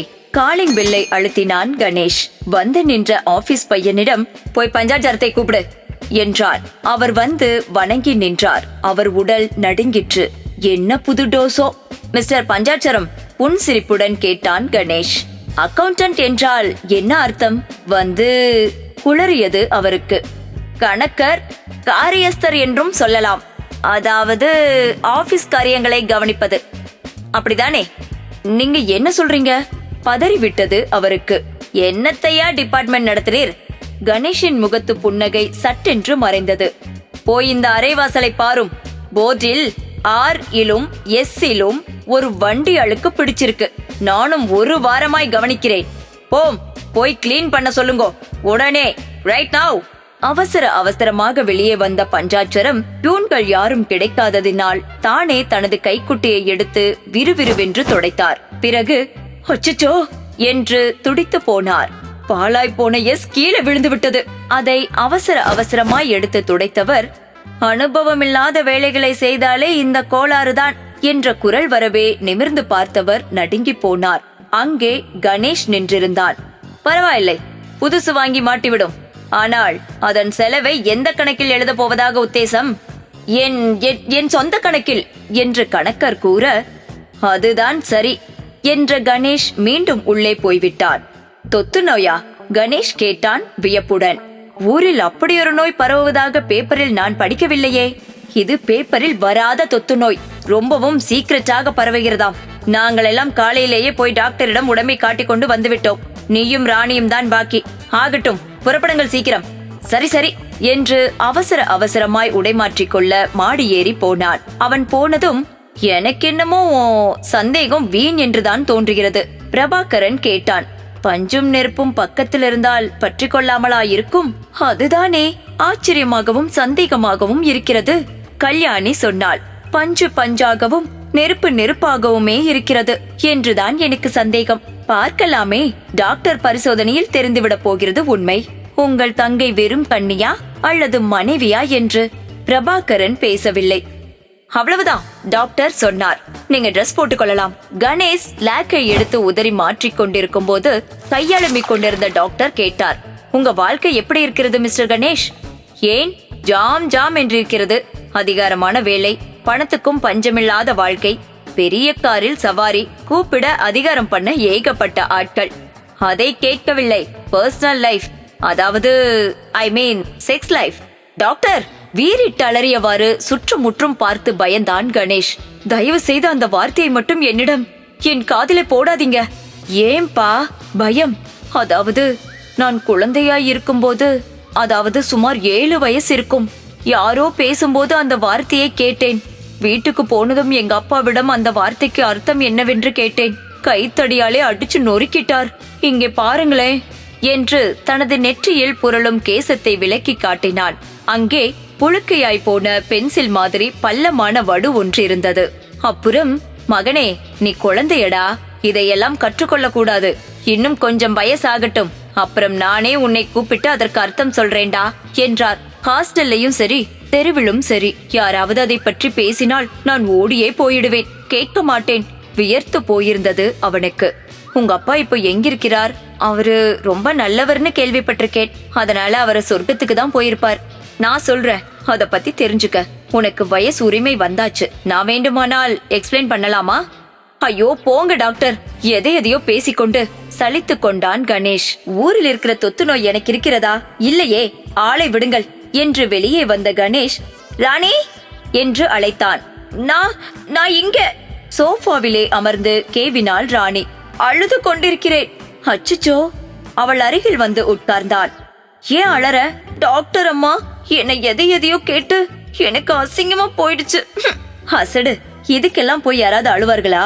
அவள் கண்ணை துடைத்து விட்டான் அவன். சரி சரி வா, போற வழியில பீச் ஹோட்டல்ல பீச் மில்ஃபா வாங்கி தர என்று அழைத்து கொண்டு போனான். அவன் கார் மறைந்ததும், என்ன டாக்டர் என்று கேட்டவாறு மறைவில் இருந்தவர்கள் வந்தார்கள். கல்யாணியும் பிரபாகரனும். உட்காருங்கள். சோஃபாவை சுட்டிக்காட்டிய டாக்டர் மிஸ்ஸஸ் ரத்னா என்று அழைத்தார். பெண் டாக்டர் ஒருத்தி கையை பூத்துவளையால் துடைத்தபடி வந்தாள். என்னவென்று டயக்னோஸ் பண்ணினீங்களா? I think she is still innocent, doctor Ratna கூறினாள். அவள் வளர்ந்த சூழ்நிலையில் ஏதோ கோளாறு இருந்திருக்க வேண்டும். அதென்ன அப்படி சொல்லிவிட்டீர்கள்? பிரபாகரன் கேட்டான். ஒரே தங்கை என்று நானும், ஒரே பெண் கடைசி பெண் என்று அம்மாவும் அவளை ஒரு குழந்தை மாதிரி கொஞ்சி வளர்த்தோம். அது மட்டும் இல்லை, கல்யாணி சொன்னாள். என் கிளாஸ்மேட் தான் அவ. வகுப்பில் படிக்கும் பெண்களிலேயே வயசில் சின்னவள் என்றதனால் செல்லம் கொஞ்சுவோம். அங்கேதான் கோளாறே இருக்கிறது. டாக்டர் ரத்னா சிரித்தாள். குழந்தைகளை அவரவர் போக்கிலேயே வளரவிட வேண்டும். நாம் அவர்களை வெறும் குழந்தையாக நினைத்து செல்லம் கொஞ்சினால் நாம் இன்னும் வளரவில்லை, குழந்தைதான் என்ற எண்ணம் அவர்கள் மனதில் தங்கிவிடும். அது ஆபத்து. அந்த எண்ணம் உடல் வளர வளர உள்ளத்தை மட்டும் குழந்தையாகவே இருக்க செய்துவிடும். அதிலும் இது ரொம்பவும் பெக்யூலியர் டைப்பாக இருக்கிறது. அவள் மட்டுமல்ல, அந்த பையனும் அப்படிதான். சின்ன வயதில் எங்கேயோ கேட்டுவிட்ட செக்ஸ் என்ற வார்த்தைக்கு அர்த்தம் கேட்க போய் அவர் அப்பா முரட்டுத்தனமாக அடித்திருக்கிறார். அந்த நிகழ்ச்சியும் பயம் மனதிலேயே தங்கிவிட்டது. அத்தோடு உரிய வயது வந்ததும் தானே வந்து சொல்லிக் கொடுப்பதாக வேறு சொல்லியிருக்கிறாராம் அவர் அப்பா. அதனால் வேறு யாராவது சொன்னாலும் கூட கேட்க மாட்டான். யாராவது பேசினாலும் கூட காதில் வாங்க மாட்டான். நான் கூட சொல்ல முயன்றேன், கேட்க மறுத்து விட்டானே என்றார் டாக்டர். டாக்டர், பரிதாபமாக கேட்டாள் கல்யாணி. இதற்கு என்னதான் வழி? பொறுங்கள், கையமர்த்தினார் டாக்டர். பொறுத்திருங்கள். ஆனால் இந்த விஷயம் வெளிய ஊருக்குள்ள தெரிஞ்சா ரொம்பவும் கேவலமா பேசுவாங்களே. நாங்க என்னமா செய்ய முடியும்? ஏதாவது ஜலதோஷம் ஜுரம் என்றால் மருந்து தரலாம். டைபாய்டு இன்ஃப்ளூயன்சா என்றால் இன்ஜெக்ஷன் போடலாம். அவர்கள் உடம்பிலே ஏதாவது கோளாறு இருந்தால் தானே நாங்கள் உதவ முடியும். இவர்களுக்கு மன வளர்ச்சி தான் சரியாயில்லை. அது தானாக வளர்ந்தால்தான் உண்டு. டாக்டர், கல்யாணியும் பிரபாகரனும் கோரஸ் பாடினார்கள். நாங்கள் என்ன பண்ணலாம்? வேறு வழியே இல்லை. ஏதாவது நல்ல உணர்ச்சியூட்டும் புத்தகங்களை வாங்கி படிக்க கொடுங்கள். காதல் காட்சிகள் நிரம்பிய சினிமாவிற்கு அழைத்து போங்கள். நாசுக்கு குறையாத வகையில் அவர்களுக்கு புரியாத அந்த பாடத்தை போதித்து பாருங்கள். கை விரித்தார் டாக்டர். No other way. சீச்சி, கையில் இருந்த புத்தகத்தை தூர தூக்கி எறிந்தாள் ராணி. குப்பை, வெறும் குப்பை. இதையெல்லாம் ஏண்டி நீ படிக்கிற? நான் படிக்கிறதா? இது உனக்குடி இவளே, கல்யாணி சொன்னாள். கொண்டு போய் படி, ரொம்பவும் இன்ட்ரெஸ்டிங்கா இருக்கும். நான் மாட்டவே மாட்டேன் என்று ஜன்னல் அருகே ஓடிய ராணி, அடியே அடியே, இங்க வாயேன், வந்து நிலாவ பாரேன் என்றாள். கல்யாணியும் ஜன்னல் அருகே வந்து நின்று பார்த்தாள். மஞ்சள் வெயில் மறையும் முன்பே வட்ட வடிவ தங்க கோலம் ஒன்று வானில் மேலே புறப்பட்டு கொண்டிருந்தது. அடடே, இன்றைக்கு சித்ரா பௌர்ணமி இல்லையா? நிலா ரொம்பவும் அழகாய்தான் இருக்கும் என்றவள் சமயம் பார்த்து ஒரு பெரும் மூச்செறிந்தாள். பிறகு சொன்னாள், சி போடி, உன்னோடு நின்று பார்த்தால் என்ன பிரயோஜனம்? பின்னே அத்தானோடு, அதாவது அவரோடு நெருங்கி நின்று அவர் கையை என் இடுப்பை சுற்றி வளைத்து அணைக்க நின்று பார்த்தால் அதன் அழகே தனி. தெரியுமா, அந்த உருண்டை நிலா இல்லை, அதிலே எனக்கு அவர் முகம் தெரியும், அவருக்கு என் முகம் தெரியும். ஆமாம், அதே மாதிரிதான். ஏண்டி, நீயும் பார்ப்பாயல்லவா? ஓ, நிச்சயமாய் என்று ராணி கேட்டாள். ஏண்டி இவளே, நிச்சயமா தெரியுமா? கண்டிப்பாக தெரியும். அப்ப சரி என்ற ராணி நடந்தாள். மிஸ்டர் கணேஷ், ராணி அழைத்தாள். சீக்கிரமா சாப்பிட்டு வந்தீங்கன்னா ஒரு மேஜிக் காட்டுவ. மேஜிக்கா? அவன் வியந்தான். என்ன அது? பாருங்களேன் வந்து. சரி சரி, இதோ வந்துடுறேன் என்றபடி இறங்கியவன் கூவினான். நீ சாப்பிட்டாச்சா? ஆச்சு. பதிலுக்கு ராணியும் உரக்க கூவினாள். அப்பவே ஆச்சு. இரவு மணி 1. ஜன்னல் பக்கத்தில் நெருங்கி நின்றவாறு நிலாவையே அண்ணாந்து பார்த்து கொண்டிருந்த ராணி சலித்து கொண்டாள். சே, என்னது? சரி சரி, உள்ளே வா. நடுராத்திரில ஜன்னல் வழியா ஆவென்று அண்ணாந்து பார்த்து நின்றால் பாக்குறவங்க பைத்தியன்னு தான் நினைப்பாங்க. கமான், புறப்பட்டான் கணேஷ். நோ, கொஞ்ச நேரம் பிளீஸ். அவனது மோவாய் கட்டையை பிடித்து கொண்டு கெஞ்சினாள். கல்யாணிதான் சொன்னாலே, பார்த்து கொண்டே இருந்தால் அந்த நிலாவிலே உங்களுக்கு என் முகமும் எனக்கு உங்கள் முகமும் தெரியும் என்றாலே. சரி, உனக்காக இன்னும் 2 நிமிஷம் தான் பார்ப்பேன். அதற்குள் தெரிந்தால் சரி, இல்லையானால் நான் போய் இழுத்து போர்த்து கொண்டு படுத்து விடுவேன் என்று மீண்டும் அவள் இடுப்பை அணைத்துக் கொண்டவாறு நின்று அண்ணாந்து பார்த்தான். ஆஹா, துள்ளினான். எனக்கொன்று தெரிகிறது. எங்க எங்க என்று தவித்தாள் ராணி. ஐயோ, எனக்கு தெரியுதா? எனக்குதான் ஒண்ணுமே தெரியல. சே, நீ சொன்னது எதுவுமே தெரியல. இது வேறு சமாச்சாரம். ஏ ராணி என்றவன் கேட்டான். இந்த அழகான நிலாவிலே ஒயிங் ஒயிங் என்று டென்னிஸ் ஆடினால் எப்படி இருக்கும்? ஆஹா, பிரமாதமான ஐடியா. வரவேற்றாள் ராணி. நீங்க 1 நிமிஷம் பொறுங்க, நான் போய் டிரெஸ் மாத்திட்டு வந்துடுறேன் என்று உற்சாகத்துடன் கிளம்பி போனான். அடுத்த மறைவில்தான் அவள் உடை மாற்றிக் கொண்டிருந்தாள். ஆனால் பீரோவிலிருந்து தனது அரை நிக்கரை எடுத்து கதவை சாத்திய கணேஷ் கண்ணாடியில் கவனித்தான். ஒரே வினாடிதான் பார்த்தான். அவனுக்கு ஒரே வெட்கமாகிவிட்டது. மனசை என்னவோ செய்தது. போலாமா என்று கேட்டவாறு வெளியே வந்த ராணி அவன் வெட்கப்படுவது கண்டு வியந்தாள். பிறகு அவன் தனது டிரெஸ்ஸை பார்த்து கூச்சப்படுகிறான் என்று நினைத்து விட்டாள். டென்னிஸ் டிரெஸ் என்ற பெயரால் அந்த அரை நிக்கரையும் டர்க்கிஸ் பனியனையும் வாங்கி வந்தவனே அவன்தான். இது என்னது? நீங்களே வாங்கி வந்த டிரெஸ்ஸ பார்த்து நீங்களே வெட்கப்படுகிறீங்களே. கமான் கமான் ஐசே என்று சுவரில் பதித்திருந்த டென்னிஸ் மட்டையை எடுத்து நரம்பு வளை பகுதியால் அவன் தலையில் டொக் டொக் என்று தட்டினாள். அவனும் கூச்சத்துடனேயே வளைந்து நெளிந்து எழுந்தான். டொக் டொக் டொக். தூக்கமும் விழிப்புமாக அரை மயக்கத்தில் இருந்த கல்யாணி தலையணையிலிருந்து பாம்பு மாதிரி தலையை தூக்கி பார்த்தாள். அது என்ன சப்தம்?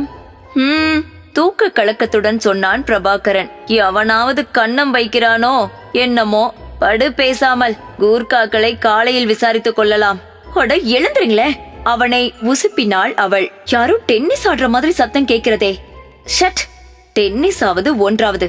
கடிகாரத்தை பார்த்து சலித்துக் கொண்ட பிரபாகரன், மணி 1 அடிக்கிறது. இந்த நேரத்தில் யார் டென்னிஸ் ஆட போறது? படு பேசாமல். அப்படியும் கேளாமல் எழுந்து போய் ஜன்னல் கதவை திறந்து எக்கி பார்த்தவள் வியந்து போனாள். ஹே ராணி, என்னடி இது கூத்து என்று கூவினாள். பிரபாகரனும் வாரி சுருட்டி கொண்டு வந்து பார்த்தான். பெரிய சர்ச் விளக்கொளியில் பாய்ந்து பாய்ந்து மட்டையை வீசி வீசி பந்தை பறக்கடித்துக் கொண்டிருந்தார்கள் ராணியும் கணேஷும். பறக்கும் பந்து பறக்கும் என்று பாட்டு வேறு. கல்யாணி ஆடிக்கொண்டே கூவினாள் ராணி. டென்னிஸ் விளையாடுறோம் நிலாவுல, ரொம்ப ஜாலியா இருக்கு. நீயும் வாயே, டபுள்ஸ் ஆடலாம். கையை பிசைந்தார்கள் இவர்கள். என்ன பண்ணலாம் இதுகள? புரோகுஜம் எம்பெருமானார் கூவினார். என்ன இன்னுமா ஆகல? இதோ ஒரே நிமிஷம், 1 மணி நேரமா இதே பதில் தான் சொல்லிக் கொண்டிருக்கிற. இதோ பார், இப்போ நீ வரல, நான் கடிகாரம் பார்ப்பதை நிறுத்திவிட்டு கேலண்டரை பார்க்க ஆரம்பிச்சுடுவேன். பூட்ஸை பளபளக்க துடைத்து விட்டு மெருகேற்றியவர் சொன்னார். இதோ ப்ரோ, கல்யாண பெண் வேறு ஒருத்தி, நீ இல்லை தெரியுமா? விழுந்து விழுந்து ட்ரெஸ் பண்ணிக்கொள்ள அப்படியொன்றும் அவசியமில்லை, தெரிகிறதா? வந்தேனே. விடுவிடுவென்று வெளியே வந்தாள் புரோகுஜம் அம்மையார். ஆண்டுகள் 40ம் 1ம் சேர்ந்து அவள் முகத்தில் பூசிவிட்ட முதுமையை மிகவும் பாடுபட்டு மறைக்க முயன்றிருந்தாள். ஆனால் அவள் முயற்சி வெற்றி பெற்றதாக கூற முடியாது. நயா பைசா அளவு சிவப்பு குங்கும பொட்டு பவுடர் மினுமினுப்பில் பளபளத்தது. அவளது காஞ்சிபுர சேலையின் ஜான் அகல ஜரிகை கரை அவர்களது செல்வத்தையும் செல்வாக்கையும் எடுத்து காட்டியது. எனக்கா வயது 52 என்று கேட்கிறா போல இருந்தார் எம்பெருமானார். இன்சிட் பண்ணிய டெர்லின் சட்டை கையை முண்டா தெரிய மடித்துவிட்டு சட்டை காலரை தூக்கிவிட்டு கொண்டு காலேஜ் மாணவனை போல ஜம்மென்று இருந்தார் அவர். கார் எடுக்க சொல்லவா என்ற எம்பெருமானார் கூவினார். டிரைவர், காரை எடு. அதற்குள் சரிகை துப்பட்டி ஒன்றை உள்ளே வந்தது. வணக்கம் என்றது. வணக்கம், வாங்கோ வாங்கோ எம்பெருமானார் கேட்டார். நீங்க யாருன்னு தெரிஞ்சுக்கலாமா? வந்து வக்கீல் வரதநாராயணன் இல்லை, அவரு கூறவா? நோ, அவரோட டியர் ஃப்ரெண்ட் பஞ்சநாதன் இல்லை, அவரோட உறவு ராமசாமியின் ஒன்றுவிட்ட தம்பியின் வைஃப் இருக்காளே, அவள் என் மைத்துனி. சரி, எப்படியோ விவரம் புரியவில்லை. அவருக்கு what can I to for you? வேற ஒண்ணுமில்லை, சரிகை துப்பட்டா இழித்தது. என் கடைசி டாக்டருக்கு வர வெள்ளிக்கிழமை கல்யாணம், நீங்க அவசியம் வரணும். வந்து என்று இழித்தார். வர வெள்ளிக்கிழமையா? கொஞ்சம் பொறுங்கோ என்றவர் புரோகுஜம் பக்கமாக திரும்பினார். ஏன் ப்ரோ, வெள்ளிக்கிழமை புரோகிராம் எப்படி? ஜட்ஜ் சீனிவாசையர் வீட்டு கல்யாணம் மறந்துட்டேலா? அதோட அந்த பெருமாள் சாமி கிட்டயும் அட்வான்ஸ் வாங்கிட்டேலே, மறந்துட்டேலா? அப்படியெல்லாம் சொல்லப்படாது. சரிகை துப்பட்டா வேண்டியது அசடு வழிய. என் டாக்டர் இருக்காளே, குழந்தை மனது, அறியாதது. ப்ளீஸ் கொஞ்ச நேரத்துக்காவது வந்து போகணும், இதை வச்சுக்கோங்கோ என்று கற்றை நோட்டுகளை தந்தார். இதிலே 500 இருக்கு. போதாதே, எங்க ரேட் ஒரு கல்யாணத்துக்கு வர 750 ரூபாய். தர்றேனே, அவசியம் தர்றேன். நீங்க மட்டும் ப்ளீஸ். சரி வர்றோம் என்று பணத்தை பீரோவில் பூட்டிவிட்டு 6:30 உங்கள் டைம் என்றார் பிரபல நடிகர் படப்பிடிப்புக்கு கால்ஷீட் தரும் குரலில். என்னப்பா டிரைவர், என்ன சீக்கிரம் புறப்படுங்கள் சார். அவர் தலையை சொரிந்தான். உங்களை கொண்டு வந்து விட்டுவிட்டு கொத்தால் சாவடிக்கு போய் வானாரே எஜமான், நேரமாவுதே. தேங்க்ஸ். கிரஷ் புட்டிகளை வாங்கியவாறு பிரபாகரன் கேட்டான். மிஸ்டர் வரதாச்சாரி, கல்யாண பந்தல் அரேஞ்ச்மெண்ட் எல்லாம் தடபுடலா இருக்கே, பிரமாதம். ரொம்ப தேங்க்ஸ். பூரித்து போனார் அவர். கொஞ்சம் இருங்க என்று போய் பொல்லாத ஆடம்பரத்துடன் அட்டகாசமாக உள்ளே நுழைந்த தம்பதிகளை வரவேற்று உட்கார வைத்துவிட்டு வந்தார் அவர். சாரி, என்னமோ சொன்னீங்களே என்றார் புகழ்ச்சிக்கு ஆசைப்பட்டு. அவர்கள் யார்? பிரபாகரன் கேட்டான். எல்லோரிடமும் சகஜமாக பழகுகிறார்களே, அவர்களை தெரியாது? பிரபல புரோகுஜம் எம்பெருமானார் ஜோடி. கல்யாண பெண்ணுக்கும் பிள்ளைக்கும் புரியாத பாடத்தை புரிய வைப்பதில் சமர்த்தர்கள். கல்யாண பெண்ணோ மாப்பிள்ளையோ அசடாக இருந்தால் அவர்களை தயாராக்கி விடுவதில் கைதேர்ந்த புள்ளிகள். அந்த வருமானத்திலேயே வீடு கூட கட்டிவிட்டார்கள் தெரியுமா? அப்படித்தான் ஒரு ஜமீன்தாரர் வீட்டு கல்யாணத்திலே என்று அவர் பேசிக்கொண்டே இருக்க கல்யாணியை அர்த்தத்துடன் பார்த்தான் பிரபாகரன். அவளும் கண்ணசைவிலேயே சரி என்று கூற பிரபாகரன் அவர் பேச்சை வழிமறித்து கேட்டான். மிஸ்டர் வரதாச்சாரி, அவர்களை எங்களுக்கு அறிமுகப்படுத்துவீர்களா? தேங்க்ஸ், ராணி சொன்னாள். ரொம்ப தேங்க்ஸ் இவளே. ஏதோ கவனமாயிருந்த கல்யாணி கேட்டாள். ஏண்டி, எதற்கு தேங்க்ஸ்? ஏன் கருப்பு காயின போட்டு தந்தையே? ராணி முறைத்தாள். போர்ட பார்த்து ஆடாமல் என்னடி பராக்கு பாக்கிறாய்? இந்த ஆட்டத்தில் கருப்பு எனக்கு, வெள்ளை உன்னது. கேரம் போர்டு விளையாடி கொண்டிருந்தார்கள் இருவரும். கல்யாணியின் கவனம் வாசலிலேயே இருந்தது. எங்கே இன்னமும் காணோம் என்று மனசுக்குள் 108 தரம் புலம்பிக் கொண்டிருந்ததை வாய்விட்டே கேட்டாள். சரியாக 4 மணிக்கே வருகின்றேன் என்றாரே, மணி 5:15 ஆகிறதே. ஏண்டி? பக்கத்து டீப்பாயில் இருந்த ஆப்பிள் துண்டுகளிலிருந்து பெரிய துண்டம் ஒன்றை தேடி எடுத்து கடித்த ராணி கேட்டாள். யாரை எதிர்பார்க்கிறாய்? யாராவது வருகிறார்களா? ஆமாம் என்று கவலையுடன் வாசலை பார்த்தாள் கல்யாணி. எனக்கு தெரிந்த ஒரு அம்மாள் உன்னை பார்க்க வருகிறாள். இன்னமும் காணோமே. என்னை பார்க்க வருகிறார்களா? ராணி சிரித்தாள். யாரடி அந்த விஐபி? அதாவது வெரி இம்பார்ட்டன்ட் பர்சன், புரோகுஜம் என்ற மாமி என்ற கல்யாணி ஸ்ட்ரைகரை வாங்கி குறி தவறாமல் ஒரு கருப்பு காயனை போட்டுவிட்டு அச்சச்சோ என்று கையை உதறினாள். தேங்க்ஸ். ராணி பல்லை கடித்தாள். Once again thanks. டே பிரபா, கணேஷ் கேட்டான். நான் ஏண்டா அவரை வீட்ல கொண்டு போய் விடணும்? டிரைவர் தான் இருக்கானே. டிரைவரா? நான்சென்ஸ். பிரபாகரன் மெல்லிய குரலில் சொன்னான். டேய், அவர் பெரிய ஆள்டா, ரொம்ப மரியாதைப்பட்டவரு. நீயே தான் போகணும். அதோட அவர் கூட உன்னோட எதுவோ பேசணுமா. போய் வா. பேசணுமா?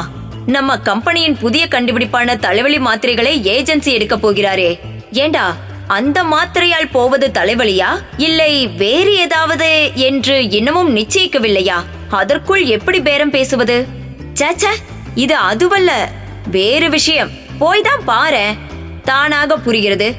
சரி என்றவாறு கார் அருகில் வந்தான் கணேஷ். காரில் புன்னகையுடன் அமர்ந்திருந்தார் எம்பெருமானார். மிஸ்டர் பிரபாகர், இவன்தான் அந்த பயலா? பயலா? துரு துருவென்று கோபம் பொத்து கொண்டு வந்தது கணேஷுக்கு. யார சொல்றீங்க என்றான் இடுப்பில் கை வைத்து முறைத்தவாறு. பயல் இல்லாமல் என்ன கிழவனா? எம்பெருமானார் சிரித்தார். வாட கண்ணு, கார்ல உட்காரு, பீச் பக்கம் போ, உன்னிட்ட கொஞ்சம் பேசணும். அவர் இழிப்பு அவனுக்கு கட்டோடு பிடிக்கவில்லை. ஆயினும் ஏறி அமர்ந்து கொண்டான். ஏண்டா கண்ணு, கார் போய் கொண்டிருக்கும் போதே கேட்டார் அவர். கல்யாணம்லாம் எப்படி? ஜோரா இருந்ததா? என்றான் கணேஷ் வெறுப்புடன். அவரிடம் பேசவே பிடிக்கவில்லை அவனுக்கு. ஐ மீன், உன்னுடைய மனைவிய மனப்பூர்வமா காதலிக்கிறாயா? Do you love her? காதலா? அப்படி என்றால் காதல் என்றாளா? அது சரி, அழுத்து கொண்டார் அவர். காதலுக்கு அர்த்தம் தெரியாத அளவுக்கா குழந்தையாய் இருக்கிறாய்? டே பயலே, நான் சொன்னதற்கு அர்த்தம் என்னவென்று என்னையே கேட்கிறாயா? அதுவும் கல்யாணமாகி 2 வாரம் கழித்து. ஃபேமிலி மேன் கேக்குற கேள்வியாடா இது? சிச்சி, நான்சென்ஸ். உண்மையிலேயே செக்ஸ் லைஃப் பத்தி ஒன்றுமே தெரியாதா உனக்கு? சார், கோபத்துடனும் அச்சத்துடனும் கூறினான் அவன். தயவு செய்து அந்த வார்த்தையை மட்டும் திரும்ப சொல்லாதீங்க. எனக்கு பயமும் வரும், கோபமும் வரும். கார் கடற்கரை உழைப்பின் வெற்றி சிலைக்கு பின்புற ரோட்டில் ஒரு ஒதுக்குப்புறமாக நின்றது. ஏன்பா, ஏன் பயப்படுற? சொல்லு. தெரியுமா தெரியாதா? தெரியாது, தெரிந்து கொள்ள ஆசையும் இல்ல. அடஷெட், நீ ஒரு ஆண் பிள்ளைதானா? வாட் யூ சே என்றான் கணேஷ் பல்லை கடித்துக் கொண்டு. அதன் பிறகு, அடியே கல்யாணி, முனகல் குரலில் கூவினாள் ராணி. உள்ள வாய, எனக்கு பயமா இருக்கு. அவளது பயத்துக்கு காரணமில்லாமல் இல்லை. அறைக்குள் அவளை அழைத்து வந்து தன் கைகளை பின்னால் கோத்தவாறு ஒரு அம்மாள் சுற்றி சுற்றி வந்து அவளை உற்று பார்த்து கொண்டிருந்தாள். பயமா இருக்காதா பின்னே? பயப்படாதே. சோஃபாவை சுட்டி காட்டினாள் அந்த அம்மாள். அப்படி உட்கார். சட்டென்று உட்கார்ந்து விட்டாள் ராணி. பக்கத்தில் இருந்த வாட்டர் ஜக்கிலிருந்து கொஞ்சம் தண்ணீரை வாயில் விட்டு கொண்டாள். பயத்தால் காய்ந்து போன தொண்டை வறட்சி தீர்ந்ததும் தெம்பு வந்தது. நிமிர்ந்து உட்கார்ந்தாள். நல்ல வேலை, இந்த மாமி மந்திரவாதி இல்ல என்று நினைத்து கொண்டாள். இந்தாடி பொண்ணே, நான் கேட்கறதுக்கெல்லாம் சரியா பதில் தரணும், தெரியுமா? தலையை பலமாக ஆட்டினாள் ராணி. நேத்து ராத்திரி நடந்தத நடந்தபடியே சொல்லு. மீண்டும் பின்னால் கை கோர்த்தவாறு நடை பயின்றாள் அந்த அம்மாள். கூச்சப்படாம சொல்லு. படுத்து தூங்குன, அவ்வளவுதான். அதற்கு முன்பு அவர் என்னமோ சொன்னார், நான் ஓவென்று அழுதேன். அதற்கு முன்னாலேயா? செஸ் விளையாடினோம். செஸ் ஆவது? அதிசயமாக பார்த்தாள் அந்த அம்மாள். அது சரி, அதுக்கும் முன்னாலேயா? கோபம் வந்து விட்டது ராணிக்கு. அதுக்கு முன்னாடி புத்தகம் படிச்சேன், அதுக்கு முன்னால சாப்பாடு சாப்பிட்டேன், அதுக்கு முன்னால கல்யாணியோட பேசினேன், அதுக்கு முன்னால ஷாப்பிங் போனேன், அதுக்கு முன்னால அண்ணாவோட ஹோட்டல்ல பாதாம் கீர் சாப்பிட்டேன், அதுக்கு முன்னால. போதும் நிறுத்து என்று அந்த அம்மாள் கெஞ்சி கூத்தாடவே நிறுத்தினாள் ராணி. என்னம்மா, உனக்கு விஷயமே புரிய மாட்டேங்குது. அவனோட நீயும் சுத்த அசடா இருக்கியே. இதோ பார், நான் ஒரு விஷயம் சொல்றேன். அதுபடியே சமத்தா நடந்தாயானால் உன்னை எல்லாரும் நல்ல பொண்ணுன்னு சொல்லுவாங்க, தெரியுமா? என்ன நான் சொல்றேன்னு புரியுதோ? தலையாட்டி வைத்தாள் ராணி. உண்மையில் அவளுக்கு ஒன்றுமே பிடிபடவில்லை.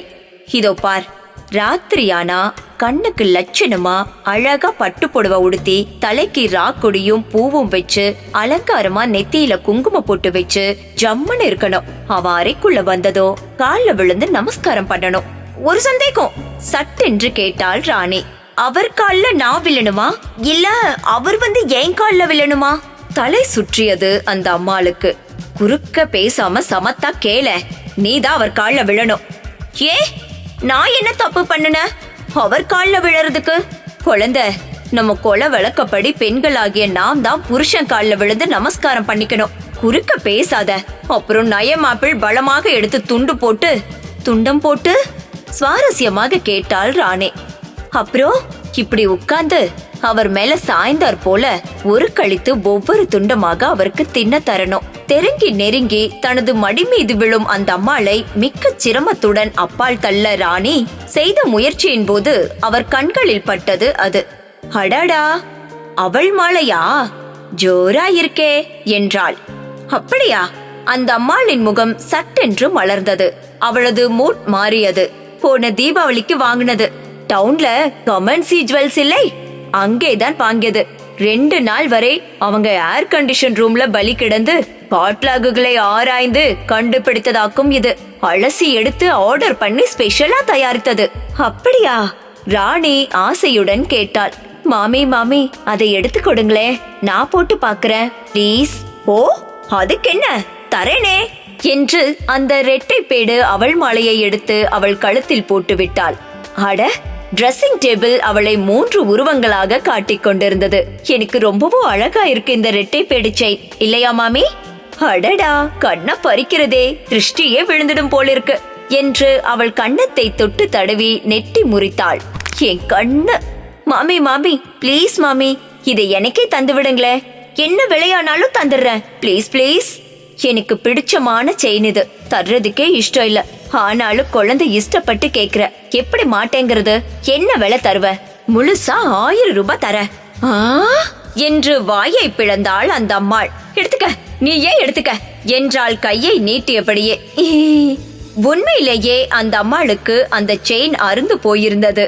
அதை அழித்து வேறு ஒரு மாளிகை வாங்க திட்டம் போட்டு வைத்திருந்தாள். உற்சாகத்துடன் பீரோ கதவை திறந்து 10 ரூபாய் கட்டு ஒன்றை எடுத்து தந்தாள் ராணி. 1000 இருக்கு இதிலே. ஏ ராஜாத்தி! மறுபடியும் ஒரு தரம் திருஷ்டி கழித்தாள் மாமி. அவள் மாலைனா உனக்கு அவ்வளோ ரொம்ப பிடிக்குமா குழந்தை? பொதுவாக அவள் என்றாலே எனக்கு ரொம்பவும் பிடிக்கும். எங்க அம்மா வெள்ளவள் பண்ணி தருவாங்க. பட் நொட்டை அடித்தாள். வெள்ள அவள் பண்றதுலே நான் எக்ஸ்பர்ட் ஆக்கும். ஊரிலே ரொம்ப பேருக்கு வெள்ள அவளை முந்திரி பருப்ப பொடியாக நறுக்கி போடணுங்கிறது தெரியாது. அது எப்படி பண்றதுனாக்கா என்று ஆரம்பித்து ஒரு அரை மணி நேரத்துக்கு வெள்ள அவள் பண்ணணும் முறைகளை பற்றி விரிவாக எடுத்து கூறி லெக்சர் அடித்தாள். ஒரு நாள் எங்க ஆத்துக்கு வா, வெள்ளவள் பண்ணித்தர. அதோட அவள் கேசரியும் கூட பண்ணித்தர. கேசரியா? அதில் கேசரி கூட பண்ணுவாங்களா என்ன? அது என்ன அப்படி கேட்டுட்ட? ஒரு படி அவள் 1 கிலோ சக்கரை என்று ஆரம்பித்து மேலும் அரை மணி நேரத்துக்கு பிரசங்கம் அடித்தாள். ஒரு வழியாக பேசி முடித்துவிட்டு கிளம்பினாள் ரோகுஜம் மாமி.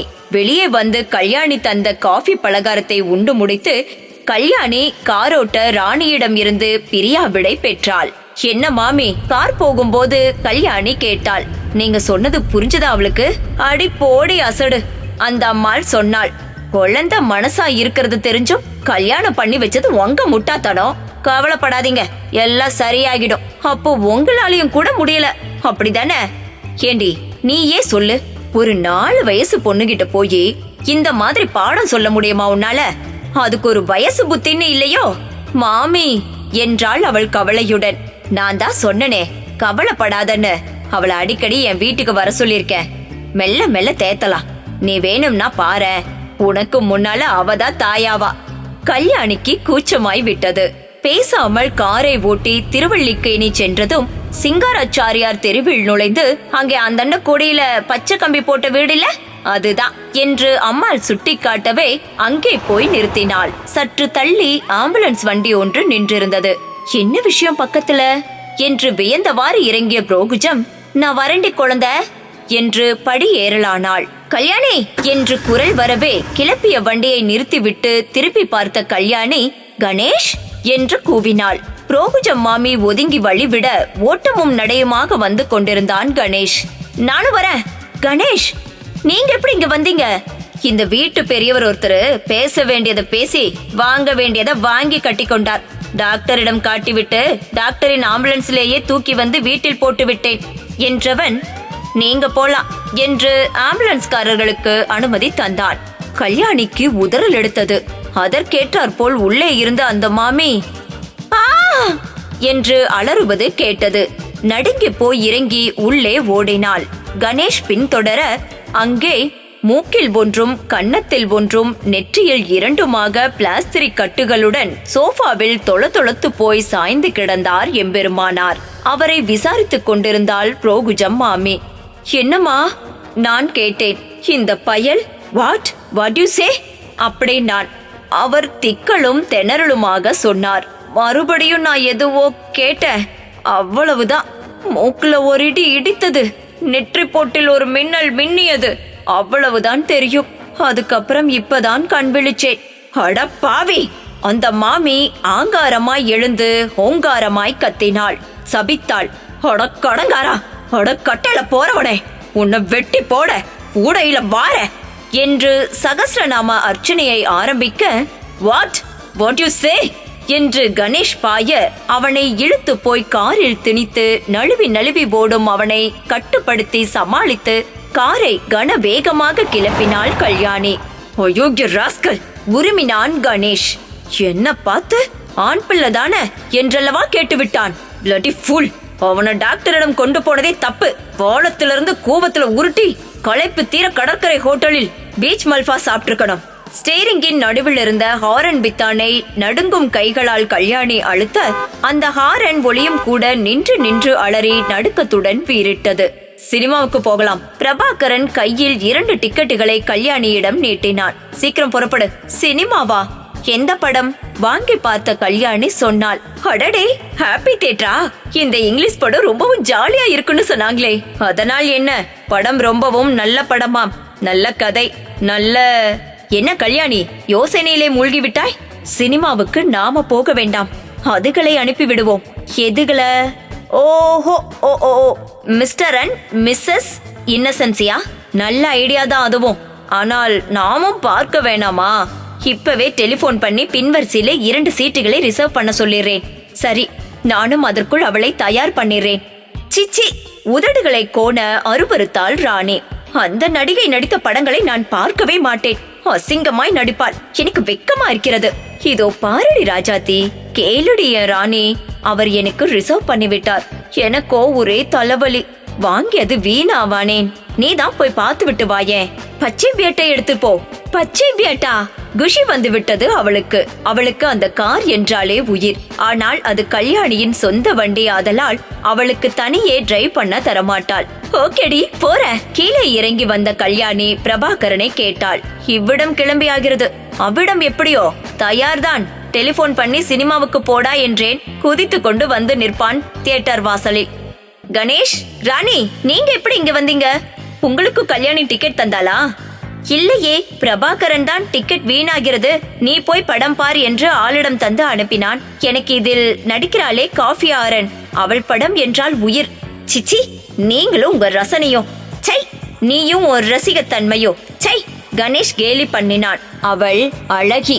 அழகான பெண்களை அழகி என்று எந்த பெண்ணாவது ஒப்புக்கொள்வாளா? பாராட்டுவாளா?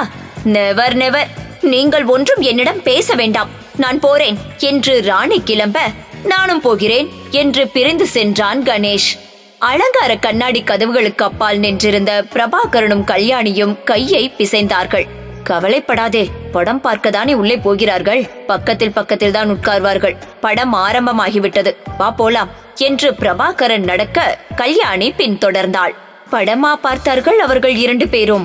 அந்த காஃபி ஆரன் வரும் காட்சிகளை எல்லாம் வேணுமென்றே ஆஹா ஊஹூ என்று கணேஷ் புகழ, ராணி இகழ, அக்கம் பக்கத்தவர்கள் கூச்சம் போட, தன்னை மறந்து ஏய் ராணி என்று கல்யாணியும் டே அசடு என்று பிரபாகரனும் கூவ, யோ நீ எப்படி இங்கு வந்த என்று கணேஷும் நீ எப்படி இங்கு வந்த என்று ராணியும் எழுந்து வந்து இவர்கள் பக்கத்தில் இருப்பவர்களை முன் சீட்டுக்கு டிரான்ஸ்பர் பண்ணி அனுப்பிவிட்டு நடுவில் கல்யாணி பிரபாகர் அமர பக்கத்துக்கொருவராக அமர்ந்தார்கள் ராணியும் கணேஷும்.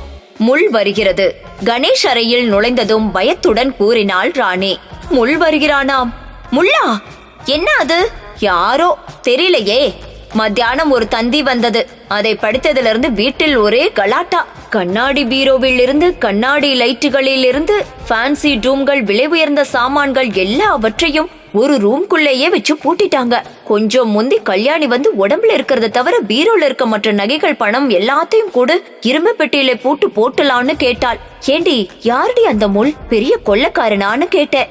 7 கொலைக்காரங்களையும் 8 கொள்ளைக்காரங்களையும் ஒரே மூச்சில் விழுங்கக்கூடிய யமன் என்று சொல்லிவிட்டு போனாள். எனக்கு பயமா இருக்கிறதே.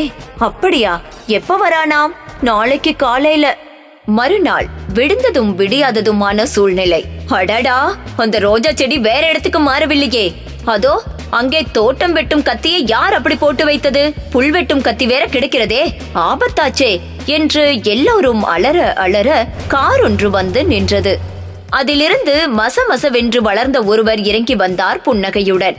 வாங்கோ, முள் வரலையா என்று அனைவரும் கேட்க, வந்தானே.